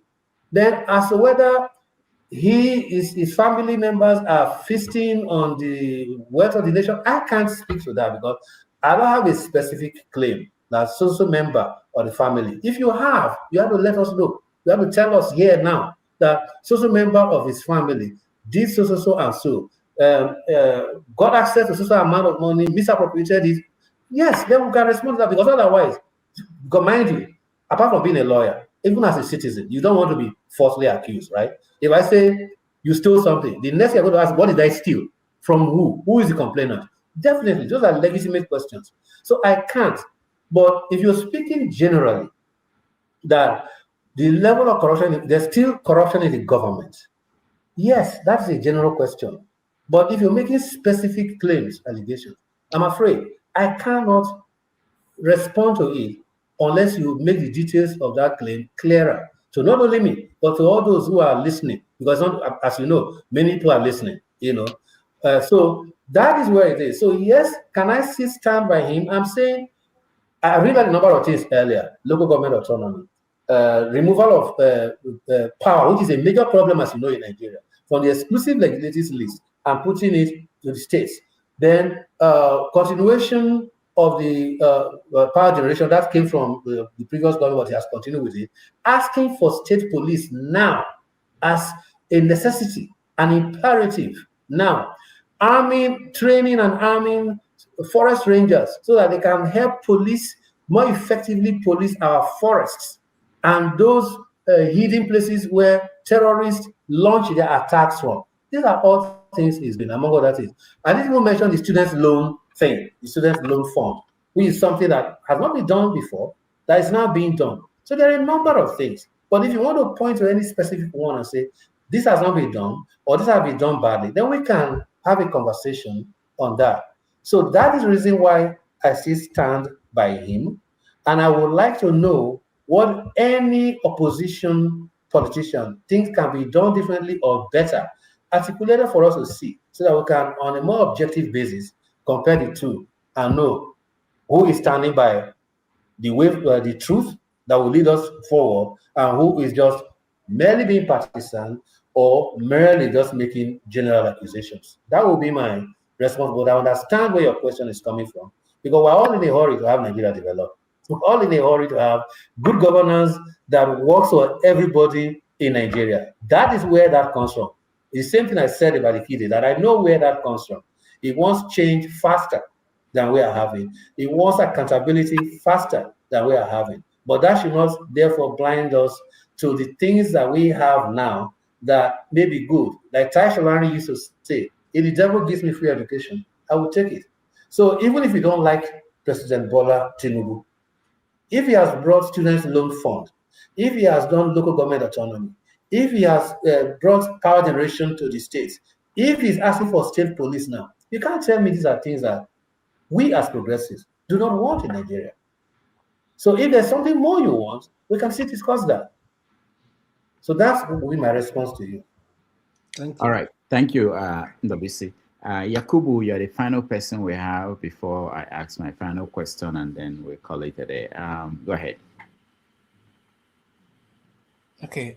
Thank you very much, Dr. Rudolph. Thank you, Dr. Ogaga, for your, for being here today, and also for your statements and speech so far.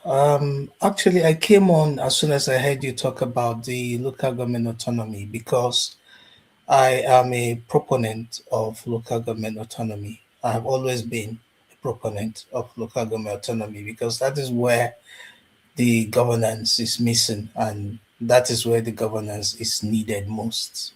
The majority of the population in Nigeria here resided in the local government areas, in the villages.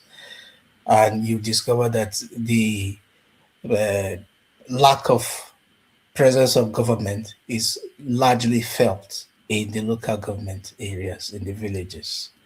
In other words, the roads, the hospitals, the schools, the silos, the transports for farm produce and all that. All that is needed, even the insecurity. Now, I was listening to you talk about state police. What about local government police? Is that too early to ask for?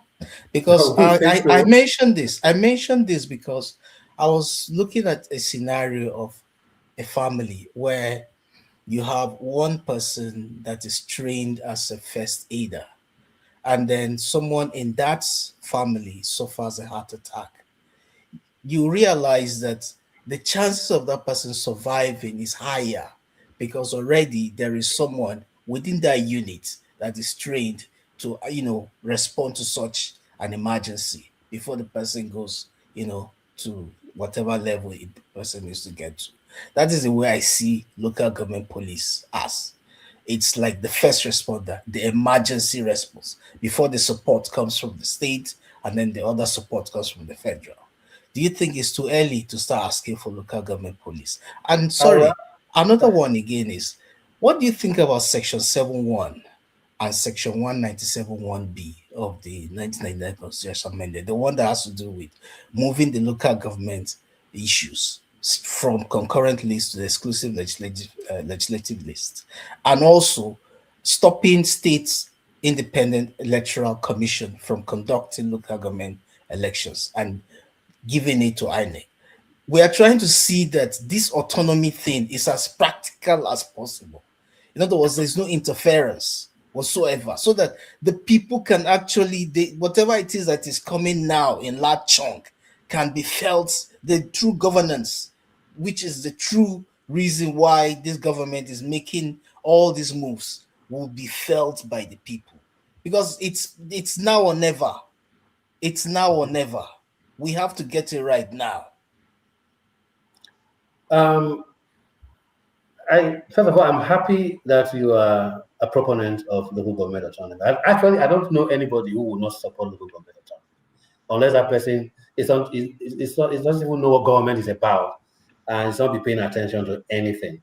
It's a third tier of government. It's where the people are, and it's crucial, And so, yes, it's a big deal that Tinubu was willing to even go as far as force the issue, take to the Supreme Court, and get the Supreme Court, to rule in favor of local government autonomy. There are many people who feel that it's not the best way to do it, but at least it's done that, and we have local government autonomy. There are also people who believe that, properly speaking, local governments should be under states. States should create as many local governments as they want. Because one of the big problems we have in Nigeria, which is part of our big problem of restructuring, is that because the local governments are direct units of federal allocation, some states have too many of them, and they can't really justify it, even if they say just by population. But that shouldn't be the only reason, for local governments, because if they are really self-sustaining, they should have the resources to sustain them. The same way we argue for states. If you want a state, let the state be viable. Have the resources to actually run your state, because you are supposed to even be contributing only a part of your, income to the federal, not the other way around. Federal dishing out money to you in the states. So yes, all these issues are there. At the end of the day, you might find that if it's subject to scrutiny, to debate, you have good arguments on both sides. Still, I lean in favor of autonomy. I don't care at this point how it came about. Local government autonomy is what we need. That said, I don't think it's an issue whether it should be exclusive. It's not one of the things I see when actually on the exclusive legislative list. Local government is an arm of government. So that is not what is on the exclusive legislative list. It is the things that can be done, the areas of policy, of developmental policy, things like generation of power, ownership of mineral resources, ownership of so many other things, and railways, and so on and so forth. Those are the things we're actually talking about, And in these things, Tinubu has begun to quietly, because sometimes it is better to use that way. You know that when we insisted on the Sovereign National Conference, I mentioned this earlier, you probably were in this in 1999, when we insisted on the Sovereign National Conference as the only condition for us to move forward, the result is when we didn't get it, we turned our backs. And those who were fighting for 4 more years of Abacha came and took over the terrain. But if we had stayed on, for instance, flush with the popularity we had gained, from the pro-democracy struggle, maybe not all of us may have got it, but a sizable number of us probably may have got in if we agreed to participate through even the existing parties then, which were new. If we had joined them, the likes of Bola Ige, when they were forming the PDP, Bola Ige, somebody I can sit in the same room, who I know, who when I was coming to the US to study, told me, Ogaga, go, give me 25,000 naira in those days. Say, go, you are young, go and see two postgraduates and come back. We could have joined them, joined hands with them. We may have even been able to transform their platforms radically and achieve more from 1999, but we didn't. So basically what I'm saying here is that we've got local government autonomy. It's not one of those things on the exclusive legislative list. So forget about that. The things we're actually worried about, like electoral process, bringing integrity to our electoral process, making sure that our results count. Those are important things. And then if you want to ask me, we have covered that ground about what the National Assembly has done. Beyond that is, was the removal of subsidy and the float of the naira, are they good things for our economy? If so, how and why? And how has Tinubu done with those things? Is there more that can be done? We can debate all of those things. So rest assured that we're not at the risk of local governments being subjected to the states again.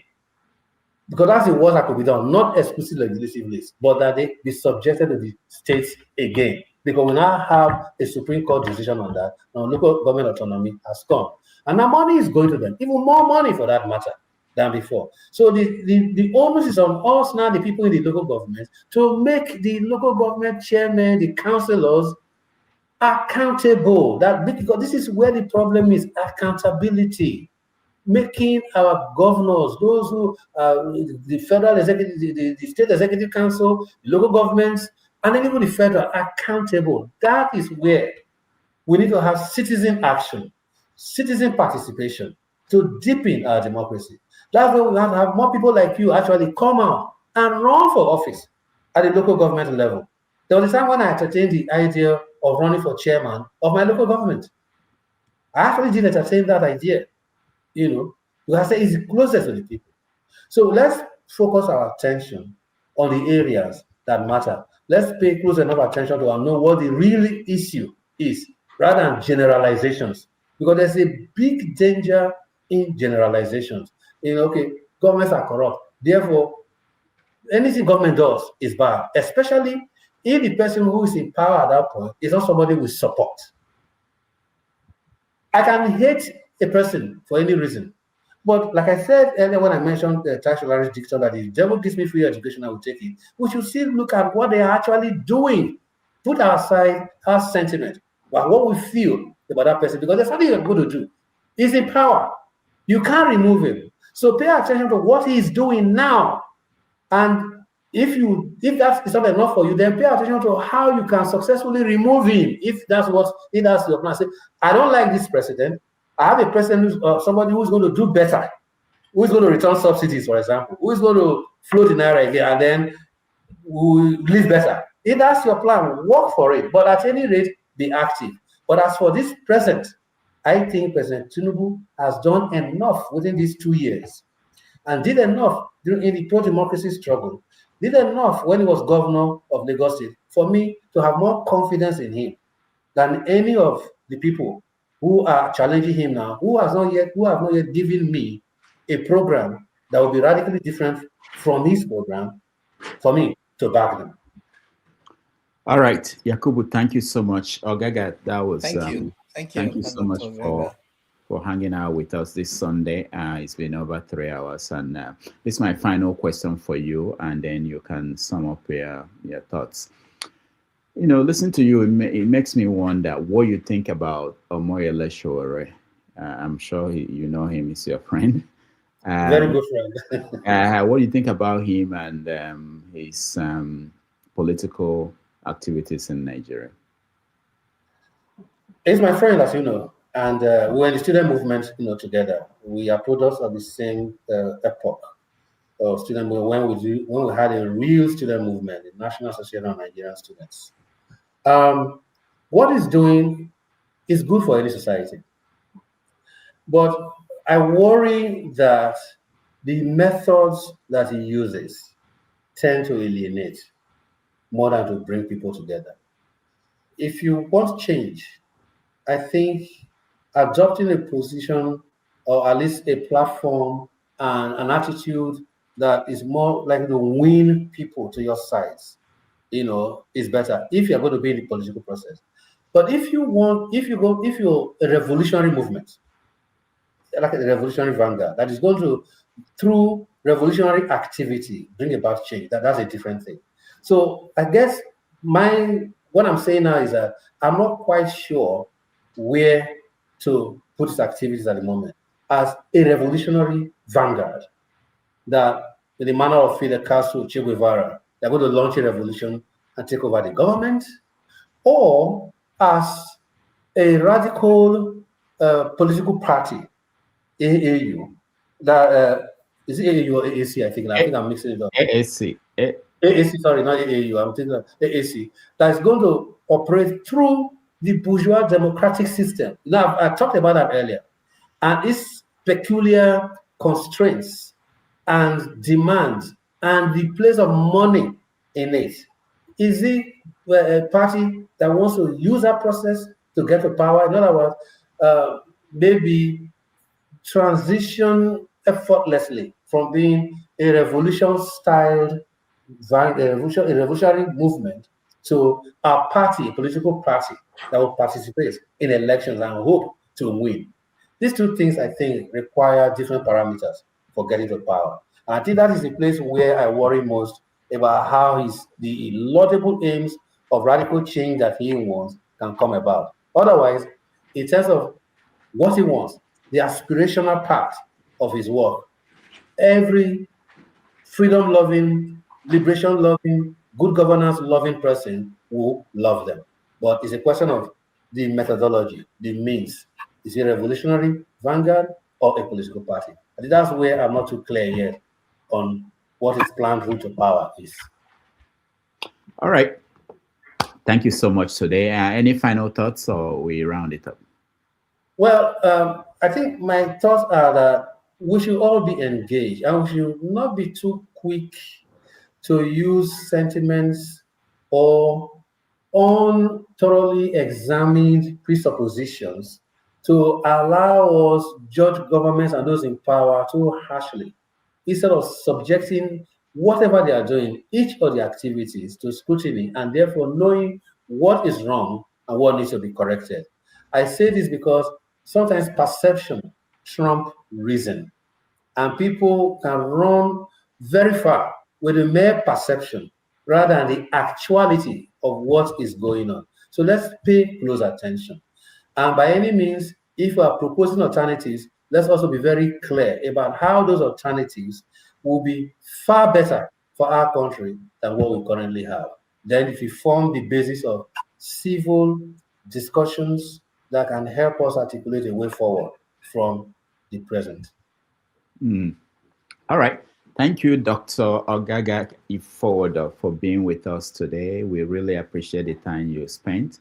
And next time we call on you, we'll continue the conversation. We appreciate that. Thank you.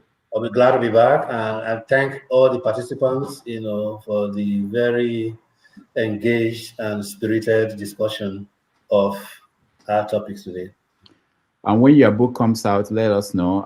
The book, Why Does God Need a Gun? When it comes out, let me know. We will bring you back and you can explain to us why. Absolutely. It's my pleasure. Every writer wants to plug their work, so I'm glad to be back here.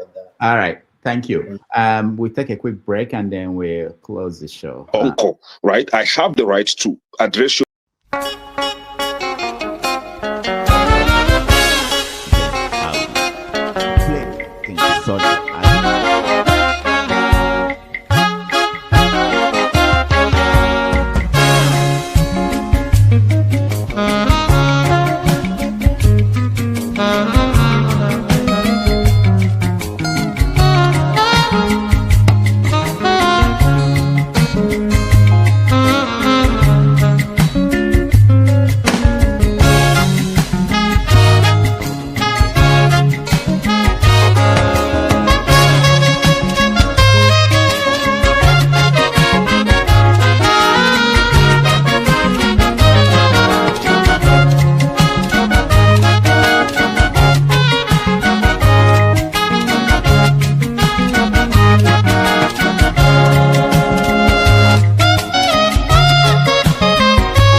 Thank you, everybody, for being here.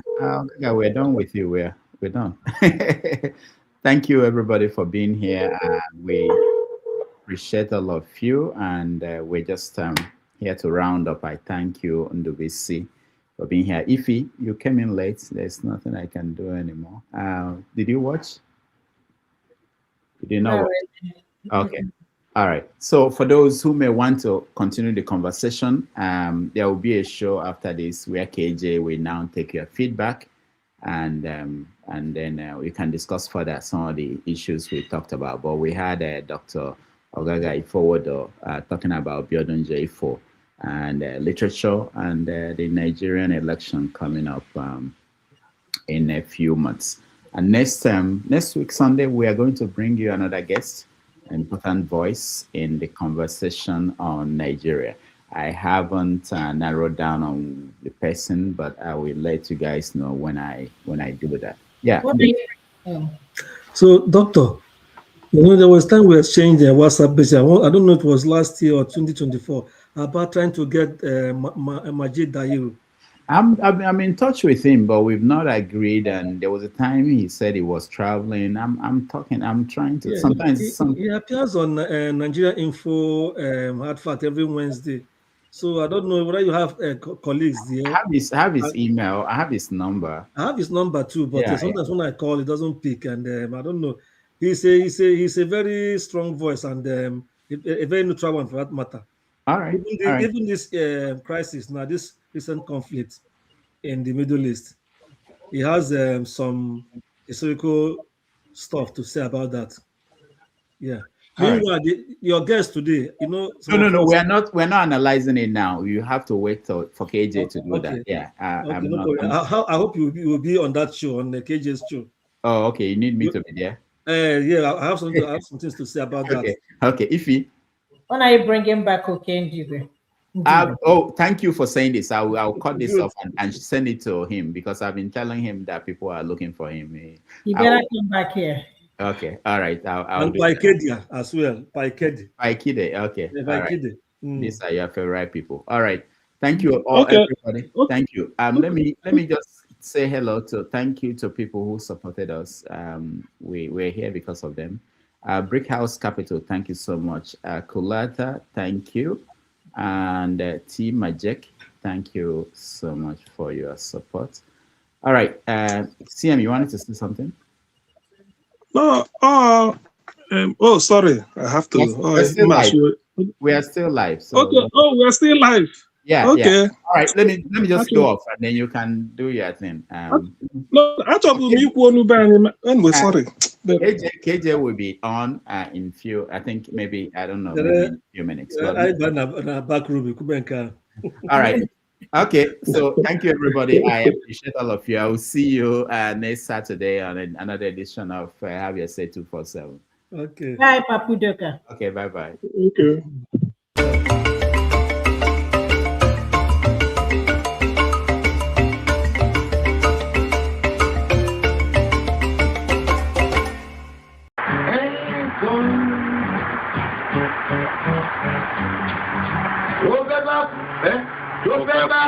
tó fẹ́ kú torí ẹ̀ o.